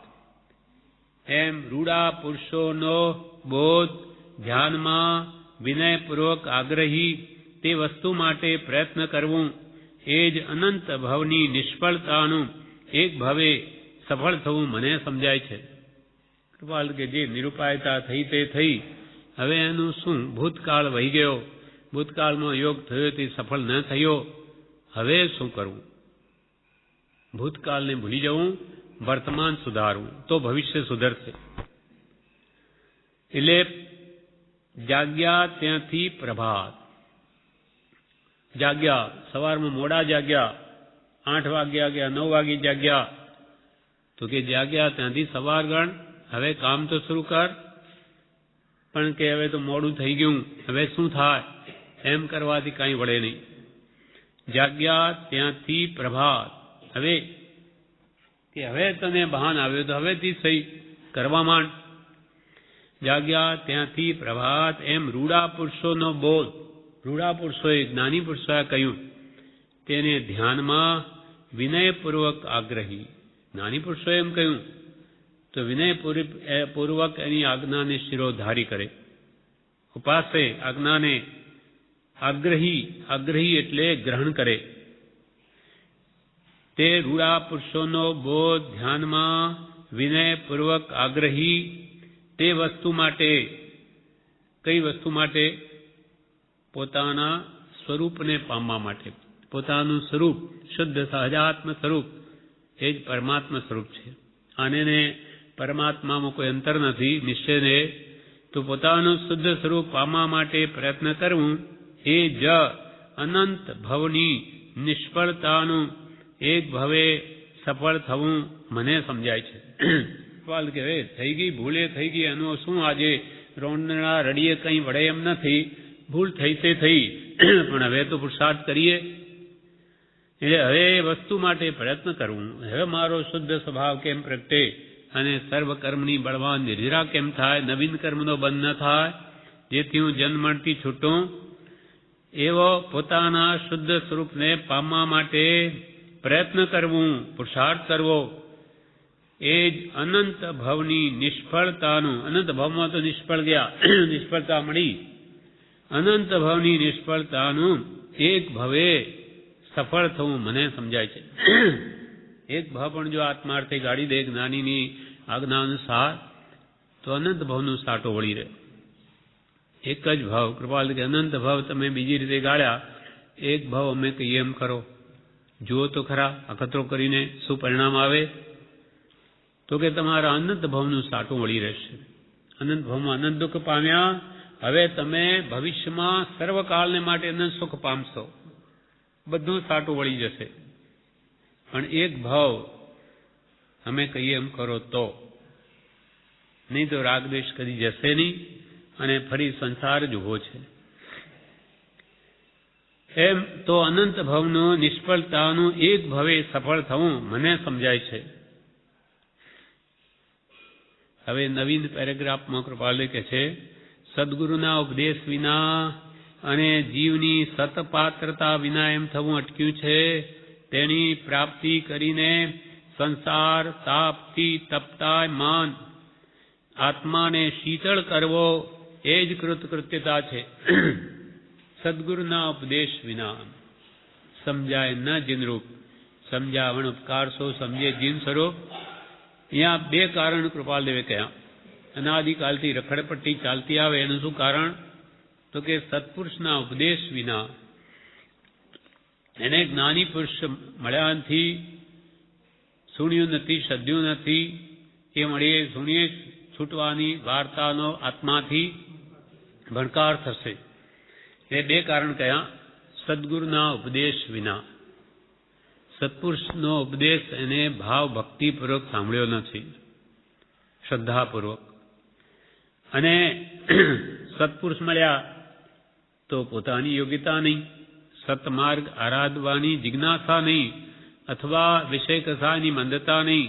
મંદ વિષયને સરળતા, સહ આજ્ઞા, સુવિચાર, કરુણા, કોમળતા આદિગુણ પ્રથમ ભૂમિકા ધા, આવી ભૂમિકા જ નહીં થઈ. વિષયો જ મન નહીં પડ્યા. એટલે વૃત્તિ વિષયોમાં જ લુબ્ધ રહી, સત્પુરુષ પ્રત્યે નહીં થઈ. એટલે સદગુરુના ઉપદેશ વિના અને જીવની સતપાત્રતા વિના એમ થવું અટક્યું છે.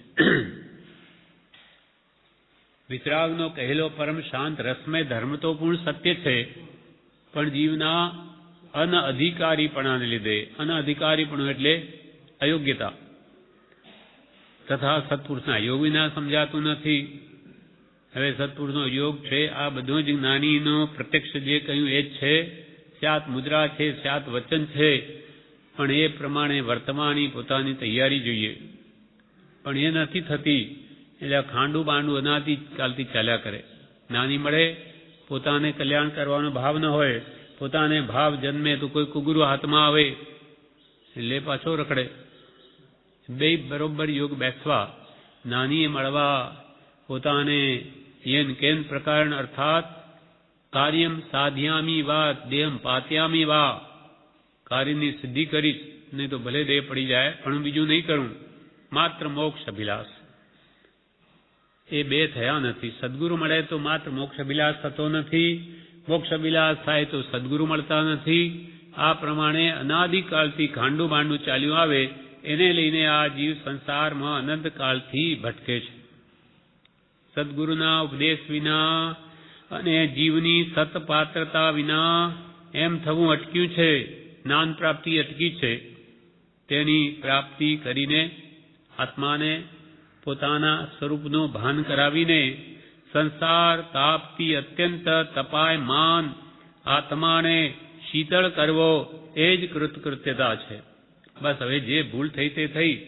હવે તો કે પુરુષાર્થ આદરી સંસારથી અત્યંત તપાયમાન, આધિ વ્યાધિ ઉપાધિથી ત્રિવિધ તાપથી બળતો આપણા આત્મા, હવે એને શીતળ કરવો.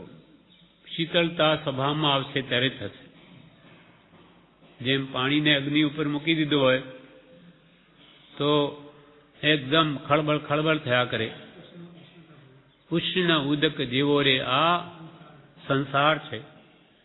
આખા સંસારમાં ત્રિવિધ તાપાગ્નિથી પાણી જેમ કેમ ઉકળે તેમ આત્મા દુઃખી થયા કરે છે આદિ વ્યાધિ ઉપાધિથી.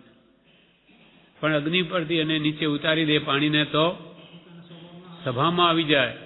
સ્વભાવ શાંત છે, પાણીનો શીતળ છે. તેમ આપણો આત્મા પણ જો સ્વભાવમાં આવી જાય તો પરમ શીતળતા અનુભવે, પણ વિભાવમાં છે માટે બળતરા અનુભવે છે.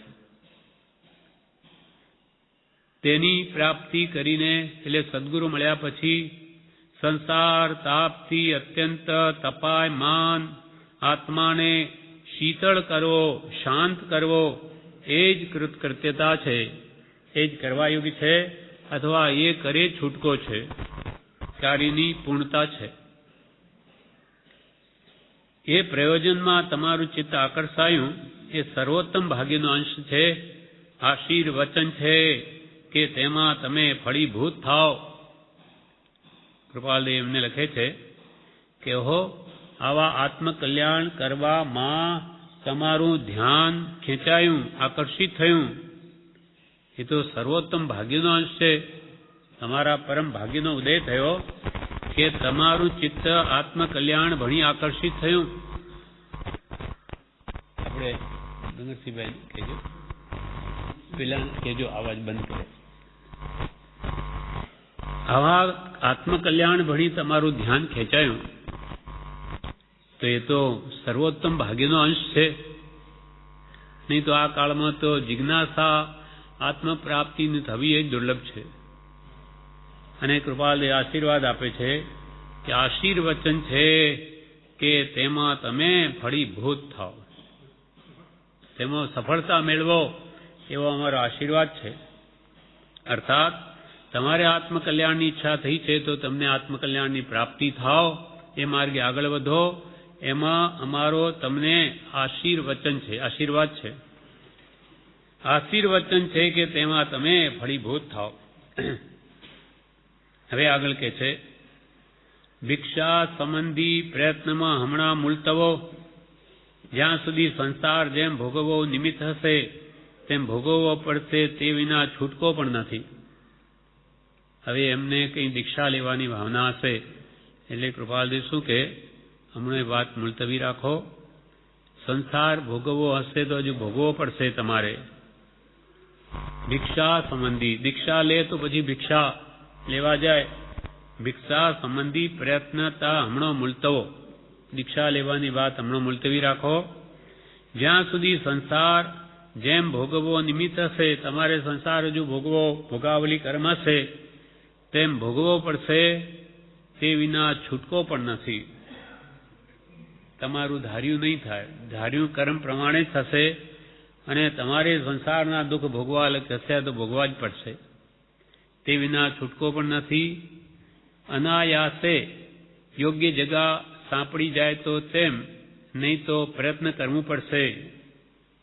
એમ લાગે છે કે સેજે તમારું જે પાત્ર, જે સ્ત્રી, એનું ઠેકાણું જો યોગ્ય જગ્યા સાંપડી જાય તો ઠીક, નહીં તો પુરુષાર્થ કરવો પડશે. આવું પાત્ર યોગ્ય ગોતવું પડશે કે તમને વિશેષ બાદરૂપ નહીં થાય. અનાયાસે યોગ્ય, પહેલા તો કહ્યું એ સંસાર ભોગવવો પડશે, એ વિના છૂટકો પણ નથી. અનાયાસે યોગ્ય જગા સાંપડી જાય તો તેમ, નહીં તો પ્રયત્ન કરશો. સ્ત્રી એમ સમજાય છે કે તમારે જેની પત્ની બનાવવા તમારે ભોગવવાનો ઉદય હોય તો એને માટે અનાયાસે તમારા ભાગ્યે કોઈ યોગ્ય પાત્ર મળી જાય તો ઠીક છે, નહીં તો પ્રયત્ન કરશો. નહીં તો ગમે તેવું આવી જાય તમારી ભાવનાને પછી ઠેસ પહોંચશે, તમે આત્માર્થ સાધી ન શકો. એટલે અનાયાસે યોગ્ય જગા સાંપડી જાય તો તેમ, નહીં તો પ્રયત્ન કરશો. અને ભિક્ષાટન સંબંધી યોગી વેળાએ પુનઃ પૂછશો. પાછો તમારો ભિક્ષાટન લેવાનો વળી ભાવ આગળ જન્મે દીક્ષા, તો તે વખતે પુનઃ પૂછશો. વિદ્યમાનતા હશે તો ઉત્તર આપીશ, તે વખતે અમારી હાજરી હશે તો ઉત્તર આપીશ, અને અમે ચાલ્યા ગયા, અમારો દેહ છૂટી ગયો તો વાત પતી ગઈ. વિદ્યમાનતા હશે તો ઉત્તર આપીશ. હવે આગળ કે છે, હવેના પેરેગ્રાફમાં એ તમે દીક્ષા લેવા ધારો છો, પણ પહેલા ધર્મ શું છે એનું યથાર્થ સ્વરૂપ સમજો. દીક્ષાની વાત તો પછી છે. હવે ધર્મ સંબંધી વ્યાખ્યા લખે. ધર્મ એ વસ્તુ બહુ ગુપ્ત રહી છે, એ બાહ્ય સંશોધનથી મળવાની નથી. અપૂર્વ અંતર સંશોધનથી તે પ્રાપ્ત થાય છે. તે અંતર સંશોધન કોઈક મહાભાગ્ય સદગુરુ અનુગ્રહ પામે છે. પહેલા તો સદગુરુ જોઈશે. દીક્ષા કોની પાસે લેશો? હવે એની કૃપા થશે ત્યાર તો તમને ધર્મની પ્રાપ્તિ થશે. ધર્મની વ્યાખ્યા કૃપાલદેવે કરી છે.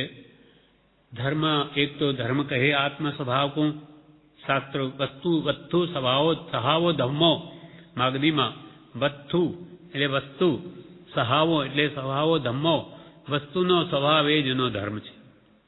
આત્મા પણ વસ્તુ છે, એનો સ્વભાવ જ્ઞાન દર્શન ચારિત્રમય છે, એ જ એનો ધર્મ છે. અને બીજી ધર્મની અનેક વ્યાખ્યાઓ કરી છે કે જે પ્રકારે આત્મા આત્મભાવ પામે તે પ્રકાર ધર્મના છે.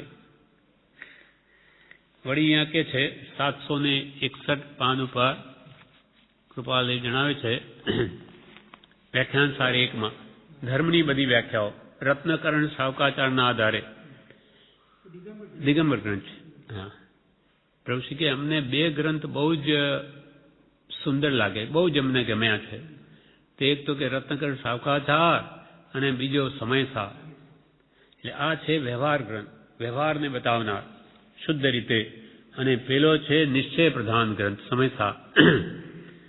એટલે રત્નકરણ સાવકાચારમાંથી અમુક ભાગ પ્રભુશ્રીને ઘણા પસંદ પડ્યા, તો કે એનો પ્રભુ અનુવાદ થાય તો કેવું સારું થાય ગુજરાતીમાં. બ્રહ્મચારીજી આ વાત ઝીલી લીધી અને તેમાંથી પછી આ સમાધિ સોપાન ગુજરાતી અનુવાદ એમાંથી કરીને આ બહાર પાડ્યું. એમાં આ બધી વ્યાખ્યા છે ધર્મ સંબંધી. ધર્મ સંબંધી શ્રી રત્નકરણ સાવકાચાર. આત્માને સ્વભાવમાં ધારે તે ધર્મ, પોતાના આત્માને પોતાના સ્વભાવમાં ધારી રાખે તે ધર્મ, અથવા આત્માનો સ્વભાવ તે ધર્મ. આત્માનો સ્વભાવ એ જ એનો ધર્મ છે, જ્ઞાન દર્શનમય. અથવા સ્વભાવમાંથી પરભાવમાં ન જવા દે તે ધર્મ, પોતાના આત્મ સ્વભાવમાંથી પરભાવમાં ન જવા દે તે ધર્મ. અથવા દુર્ગતિમાં પડતા આત્માને ધરી રાખનાર તે ધર્મ. અથવા હિંસા પરમો ધર્મ. અથવા દયા મૂળ ધર્મ. અથવા પરભાવ વડે કરીને આત્માને દુર્ગતિએ જવું પડે તે ન જવા દેતા સ્વભાવમાં ધરી રાખે તે ધર્મ. દુર્ગતિમાં ન જવા દે અને પોતાના સ્વભાવમાં ધરી રાખે તેનું નામ ધર્મ. સમ્યક શ્રદ્ધા જ્ઞાન અને સ્વરૂપાચરણ તે ધર્મ. ત્યાં બંધનો અભાવ છે, એટલે સમ્યક દર્શન જ્ઞાન ચારિત્ર. સમ્યક શ્રદ્ધા, સમ્યક જ્ઞાન અને સ્વરૂપાચરણ એટલે સમ્યક ચારિત્ર તે ધર્મ. ત્યાં બંધનો અભાવ છે. અથવા સમ્યક જ્ઞાન, સમ્યક દર્શન, સમ્યક ચારિત્ર એ રત્નત્રયને શ્રી તીર્થંકર ધર્મ કહે છે. આ કૃપાલદેવે બધી વ્યાખ્યાઓ લખી છે પેલામાંથી. ષડદ્રવ્યનું શ્રદ્ધાન, જ્ઞાન અને સ્વરૂપાચરણ તે ધર્મ. તત્વાર્થ શ્રદ્ધાનમ સમ્યક દર્શનમ તે ષડદ્રવ્યનું શ્રદ્ધા, છ તત્વોની અને છ દ્રવ્યોની, અને જ્ઞાન અને સ્વરૂપાચરણ તે ધર્મ. પછી જે સંસાર પરિભ્રમણથી છોડાવી ઉત્તમ સુખમાં ધરી રાખે તે ધર્મ. આપણે સંસારના આનંદ દુઃખોમાંથી છોડાવી અને જે પોતાના સ્વસ્વરૂપમાં જ ધરી રાખે તે જ સાચો ધર્મ છે. આ પ્રમાણે ધર્મની વ્યાખ્યા કરી. એટલે કૃપાલ કે ધર્મ એ કઈ વસ્તુ બહુ ગુપ્ત રહી છે, કઈ સહેલું નથી કે ધર્મ પામી ગયા અમે. ધર્મ એ વસ્તુ બહુ ગુપ્ત રહી છે. તે બાહ્ય સંશોધન બહારથી શોધવાથી કે ધર્મ ન મળે. અપૂર્વ અંતર સંશોધનથી તે પ્રાપ્ત થાય છે. અંતર સંશોધન, કેમ કે આત્મ પરિણામની સહજ સ્વરૂપે પરિણતિ થવી તેને શ્રી તીર્થંકર ધર્મ કહે છે. પરિણતિ શુદ્ધ સ્વરૂપે સ્થિતિ થવી, શુદ્ધ સ્વભાવમય પરિણતિ એટલે એવા ભાવ થવા તેને ધર્મ કહ્યો.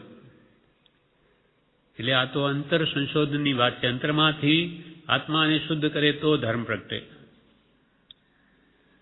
ધર્મ એ વસ્તુ બહુ ગુપ્ત રહી છે. બાહ્ય સંશોધનથી તે મળવાની નથી. અપૂર્વ અંતર સંશોધનથી તે પ્રાપ્ત થાય છે. અને તે અંતર સંશોધન કોઈક વિરળા મહાભાગીનો જેને ઉદય થાય તેને સદગુરુ અનુગ્રહ પામે છે. એટલે આત્મ સ્વભાવ અથવા આત્મજ્ઞાન તે તો સત્પુરુષની કૃપા થાય ત્યારે જ પ્રાપ્ત થાય. તે અંતર સંશોધન કોઈક મહાભાગ્ય સદગુરુ અનુગ્રહ પામે છે. એટલે પહેલા તો સદગુરુને શોધો, એની આજ્ઞા પ્રમાણે વર્તો. અનંતાનુબંધી કષાય, અપ્રત્યાખ્યાના વર્ણીય કષાય, પછી પ્રત્યાખ્યાના વર્ણીય 12 કષાયોને ક્ષય કરો, ત્યારે દીક્ષાની ભૂમિકા આવે છે. પણ તમારા વિચારો સુંદર શ્રેણીમાં આવેલા જોઈ મારા અંતઃકરણે જે લાગણી ઉત્પન્ન કરી છે તે અહીં દર્શાવતા સકારણ અટકી જાઉં છું. પણ તમને આવી આત્મધર્મ પ્રાપ્ત કરવાની જિજ્ઞાસા ઉત્પન્ન થઈ, તેથી તમે દીક્ષા લેવા ઈચ્છો છો. પણ એવી તમારી વિચારધારા, આવા તમારા વિચારો સુંદર શ્રેણીમાં આવેલા જોઈ મારા અંતઃકરણે જે લાગણી ઉત્પન્ન કરી છે, મારા અંતઃકરણમાં, મારા હૃદયમાં તમારા પ્રત્યે લાગણી ઉત્પન્ન થઈ છે. કેમ કે જિજ્ઞાસા એ મોટો ગુણ જાણીએ છે. એ તમને પ્રાપ્ત થયો એટલે તમારા પ્રત્યે અમારા આત્મામાં લાગણી ઉત્પન્ન થઈ છે. પણ તે અહીં દર્શાવતા સકારણ અટકી જાઉં છું. તમારી જે યોગ્યતા છે વિશેષ હું એના વખાણ કરું તો કદાચ તમારે હાનિ પહોંચે, એટલે અટકી જાઉં છું. તે અહીં દર્શાવતા સકારણ અટકી જાઉં છું. ચિરંજીવ દયાળભાઈ પાસે જશો, કંઈ દર્શાવે તો મને જણાવશો. તમે દયાળભાઈ પાસે જશો, એ કંઈ કહે તો તે મને જણાવશો. લખવા સંબંધમાં હમણાં કંઈક મને કંટાળો વર્તે છે, તેથી ધાર્યો હતો તેના 8મા ભાગનો પણ ઉત્તર લખી શકતો નથી. કંટાળો આવે છે કૃપાલને, હમણાં મને લખવામાં અમારો ઉદય નથી એવો. એટલે અમે જે ધારેલું જેટલું તમને લખવા, તેનો 8મો ભાગ પણ ઉત્તર લખી શક્યો નથી. 8મો ભાગ પણ રૂપિયાનો 2 આની પણ હું નથી લખી શક્યો. લખવા સંબંધમાં હમણાં કંઈક મને કંટાળો વર્તે છે, તેથી ધાર્યો હતો તેના 8મા ભાગનો પણ ઉત્તર લખી શકતો નથી. છેવટની આ વિનયપૂર્વક મારી શિક્ષા ધ્યાનમાં રાખશો. હવે આ પત્રમાં છેલ્લું એમને ભલામણ કરે છે કે છેવટની આ અમે જે શિક્ષા આપીએ છીએ તેને વિનયપૂર્વક તમે ધ્યાનમાં લેશો. છેવટની આ વિનયપૂર્વક મારી શિક્ષા, વિનય સહિત તમને કહું છું, શિક્ષા આપું છું, તે ધ્યાનમાં રાખશો. કે શું શિક્ષા આપે છે? તો કૃપાલય કહે છે, એક ભવના થોડા સુખ માટે અનંત ભવનું અનંત દુઃખ નહીં વધારવાનો પ્રયત્ન સત્પુરુષો કરે છે. એટલે તમારે હજુ ભોગાવલી કર્મ છે સંસાર માંડવાનો હશે, પણ વાત એમ છે કે એક ભવના થોડા સુખ માટે, થોડા ઇન્દ્રિય સુખ માટે, કાલ્પનિક ઇન્દ્રિય સુખ માટે અનંત ભવનું અનંત દુઃખ સંસાર માંડે, સંસાર સુખ માટે રાગ દેશ મોહ કરી અને અહીંયા પણ દુઃખી થાય, પણ મોહવત જાણે કે હું સુખી છું. એમ એક ભવના થોડા સુખ માટે અનંત ભવનું અનંત દુઃખ. રાગ દ્વેષ થાય એટલે ફરી નવા નવા ભાવ બંધાય અને કૃષ્ણાઓ વધે, કષાયો વધે, વિષયો પ્રત્યે આસક્તિ થાય. એટલે રાગ દ્વેષ અજ્ઞાનના કારણે જેમ જેમ ગાઢ થાય, કેમ કે રાગી સંગે રાગ દશા વધે થાય તીને સંસારોજી. એટલે એક ભવના થોડા સુખ માટે અનંત ભવનું અનંત દુઃખ નહીં વધારવાનો પ્રયત્ન સત્પુરુષો કરે છે. જે સત્પુરુષો છે, જેને સત સમજાયું છે, તે તો આવા એક ભવના નહીં જેવા તુચ્છ ઇન્દ્રિય સુખ માટે અનંત ભવનું અનંત દુઃખ વધારવાનો પ્રયત્ન કરે નહીં. એક ભવના થોડા સુખ માટે અનંત ભવનું અનંત દુઃખ નહીં વધારવાનો પ્રયત્ન સત્પુરુષો કરે છે. છતાં પણ કૃપાલદેવ શું લખે કે આવા કર્મના ઉદય હોય અને પોતાની શક્તિ ન હોય ત્યાગ કરવાની, સંસાર કે આજીવન બ્રહ્મચર્યવ્રત પાળવાની, તો પછી સંસાર માંડે તો એ પણ ભગવાને ધર્મ કહ્યો છે. કેમ કે જ્યાં સંપૂર્ણ મુનિપણું અંગીકાર કરવાની યોગ્યતા નથી, તો ગ્રસ્થ ધર્મ અંગીકાર કરીને પણ મર્યાદામાં રહીને ધર્મ આરાધન કરવું જોઈએ. એટલે પહેલા તો એમ કહી દીધું કે એક ભવના થોડા સુખ માટે અનંત ભવનો અનંત દુઃખ કોણ વધારે, પણ હવે કે છે સ્યાત પદ એટલે કોઈ અપેક્ષા. સ્યાત પદ આ વાત પણ માની છે કે બનનાર છે તે ભરનાર નથી અને ફરનાર છે તે બનનાર નથી. જો તમારે સંસાર ભોગવવાનો, જેમ આગળ કહ્યું કૃપાલદેવે, એ ઉદય હશે તો કોઈ ટાળી ન શકે, અને બનવાનું હશે તો બનશે જ, અને નહીં બનવાનું છે તો નહીં બને. સ્યાદપદ આ વાત પણ માની છે કે બનનાર છે તે ફરનાર નથી ને ફરનાર છે તે બનનાર નથી. તો પછી ધર્મ પ્રયત્નમાં, આત્મિક હિતમાં અન્ય ઉપાધિને આધીન થઈ પ્રમાદ શું ધારણ કરવો? કે તમારે સંસાર તો માંડવાનો ઉદય હશે તો થશે, નહીં થશે નહીં થશે, કે એની સ્મૃતિમાં રાખીને ધર્મ પ્રતિ પ્રયત્નમાં શિથિલ ન થવું. તો પછી ધર્મ પ્રયત્નમાં, આત્મિક હિતમાં, આત્માના કલ્યાણમાં અન્ય ઉપાધિને આધીન થઈ પ્રમાદ શું ધારણ કરવો? અન્ય ઉપાધિને આધીન થઈ. ઉપાધિ તો જગતમાં બધાને હોય, પણ એમાં જ એકદમ લીન થઈ જઈ ને આત્મહિતને ભૂલવું નહીં. જે થવાનું તે થયા જ કરવાનું છે બધું, પણ સવાર સાંજ પણ આત્મ પુરુષાર્થ તો જારી જ રાખો. આરદ્ર કુમાર જેવા સંસાર માંડવો જ નથી. ઉપરથી આકાશમાંથી વાણી ખરી કે ભોગાવલી કર્મ બાકી છે, તો કે કોણે ભોગાવલી કર્મ, શું કરી શકે કર્મો, હું એને તોડી નાખીશ. એમ પુરુષાર્થને આગળ કરીને નીકળ્યા, પણ જે બનનાર હતું તે પાછો સંસાર માંડવો પડ્યો, અને પછી પણ છોડીને જાય છે. એમ તૈયારી કરે એટલે માતા ચરખો કાતે, તે પત્ની, અનાપત્ની, આ માતાની પત્ની ચરખો કાતે, બાળકની માતા. એટલે બાળકે પૂછ્યું કે કેમ માં આ શું કાતે? તો કે તારા પિતા તો દીક્ષા લઈને જવાના, એટલે આપણે પેટ કેમ ભરવું એના માટે કરું છું. તો કે કેમ દીક્ષા લઈને ચાલ્યા જાય, હું નહીં જવા દઉં. એમ કરીને કાચા તાંતણા જે એમને ભણેલા ચરખા ઉપર, એ એમના પગે 12 આંટા મારી દીધા. એટલે અર્ધકુમારને થયું હજુ મારે 12 વર્ષ હજુ આ સંસાર ભોગવવો પડશે, હજુ રહેવું પડશે સંસારમાં. ઈચ્છા બિલકુલ નથી, છતાં ફરીથી 12 વર્ષ ત્યાં રહે છે. એમ ભોગાવલી કર્મ છે તો કોઈ છોડી ન શકે. સ્યાદપદ આ વાત પણ માને છે કે બનનાર છે તે ફરનાર નથી ને ફરનાર છે તે બનનાર નથી. તો પછી ધર્મ પ્રયત્નમાં, આત્મિક હિતમાં, આત્માનું કલ્યાણ જેમાં છે એવા ધર્મ પ્રયત્નમાં અન્ય ઉપાધિને આધીન તે પ્રમાદ શું ધારણ કરવો? કે ભાઈ હવે અમારાથી શું થાય, અમારે તો સંસાર માંડ્યો એટલે અમારાથી કંઈ નહીં થઈ શકે. એમ પ્રમાદી બનવાથી કાંઈ વળે નહીં.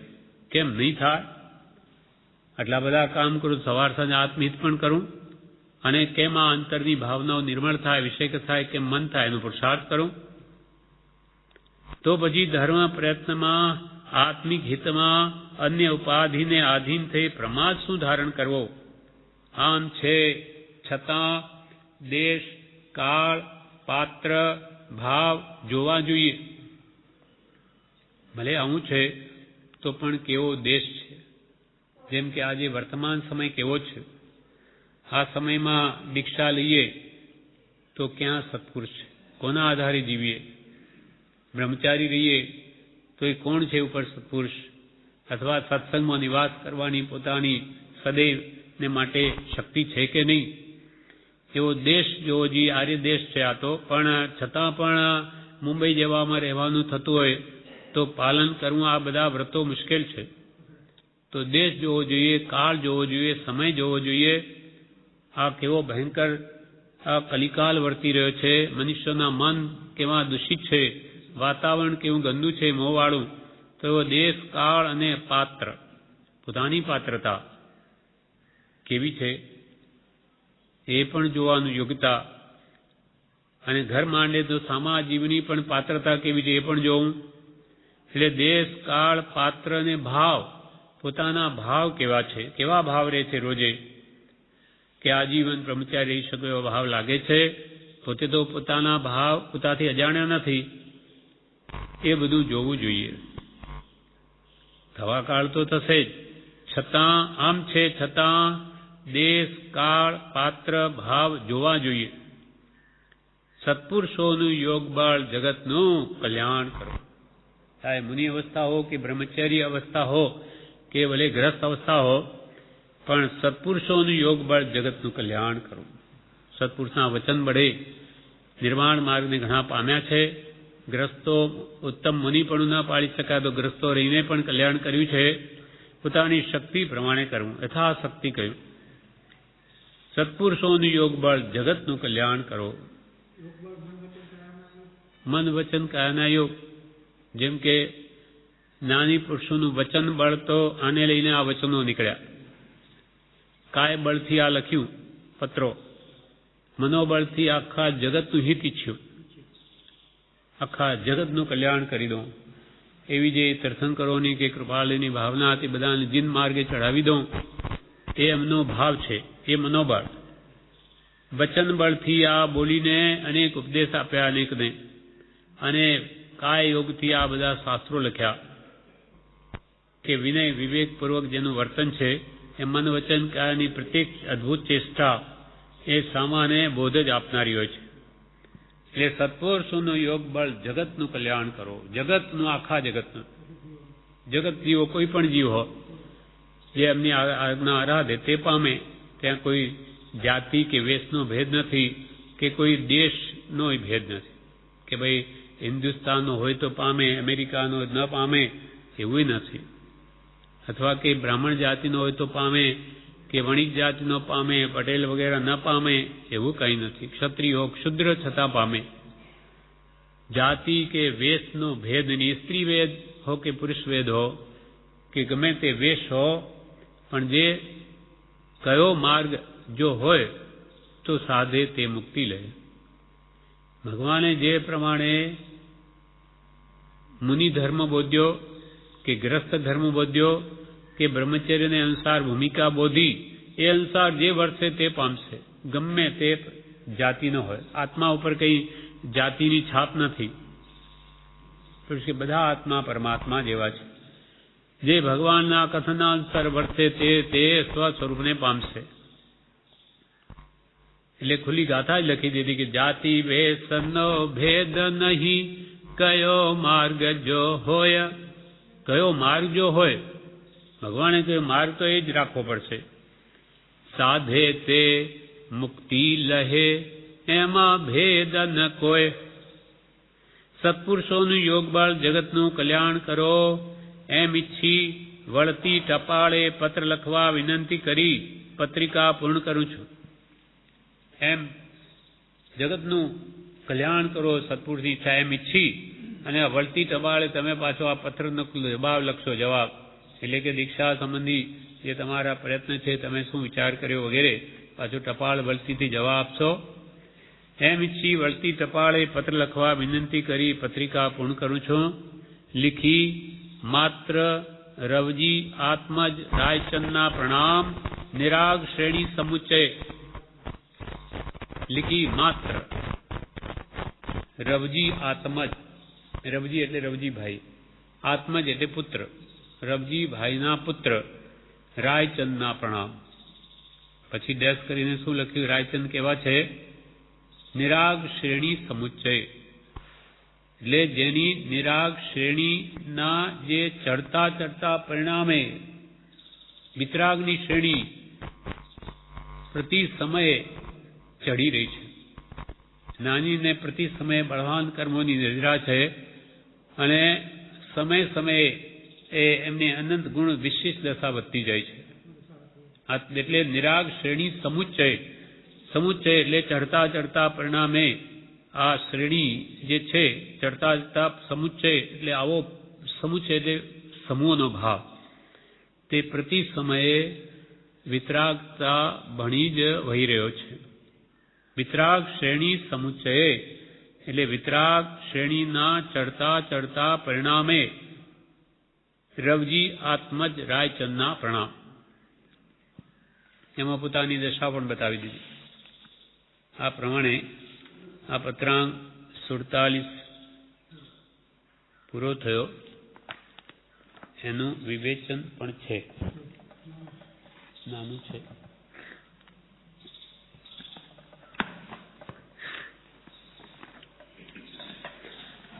વિવેચનમાં જણાવે છે, વિવેચનમાં પૂજ્યશ્રી કહે, 7 પ્રકૃતિ જ્યાં સુધી ઉપશમ ક્ષયોપશમ કે ક્ષય થાય નહીં ત્યાં સુધી ગમે તેટલું ભણે તો પણ દેહાધ્યાસ ન છૂટે. શાસ્ત્રો જુદી વાત છે, એ તો ક્ષયોપશમ થાય, પણ આ દર્શનમોહનીય કર્મ જો મન થાય તો જ દેહાધ્યાસ જાય. ઘણું ભણવાથી જ્ઞાન ન થાય, આત્મજ્ઞાન, પણ દર્શન મોહનીય કર્મ ઘટે મોહનીય તો જ જ્ઞાન થાય.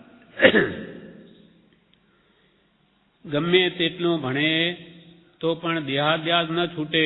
7 પ્રકૃતિ ઉપશમ ક્ષયોપશમ કે ક્ષય થાય તો છૂટે. આત્માને કર્મ ન બંધાય એમ વર્તવાનું છે. અત્યારે જીવ શરીરને સંભાળે છે, શરીરમાં રહેલો આત્મા એને હવે સંભાળવાનો છે. હા, એક જ દેહ આત્મબુદ્ધિનું ગાઢપણું તે દેહાધ્યાસ. દેહમાં આત્મબુદ્ધિ એકદમ ગાઢ થઈ ગઈ, તે છે દેહાધ્યાસ.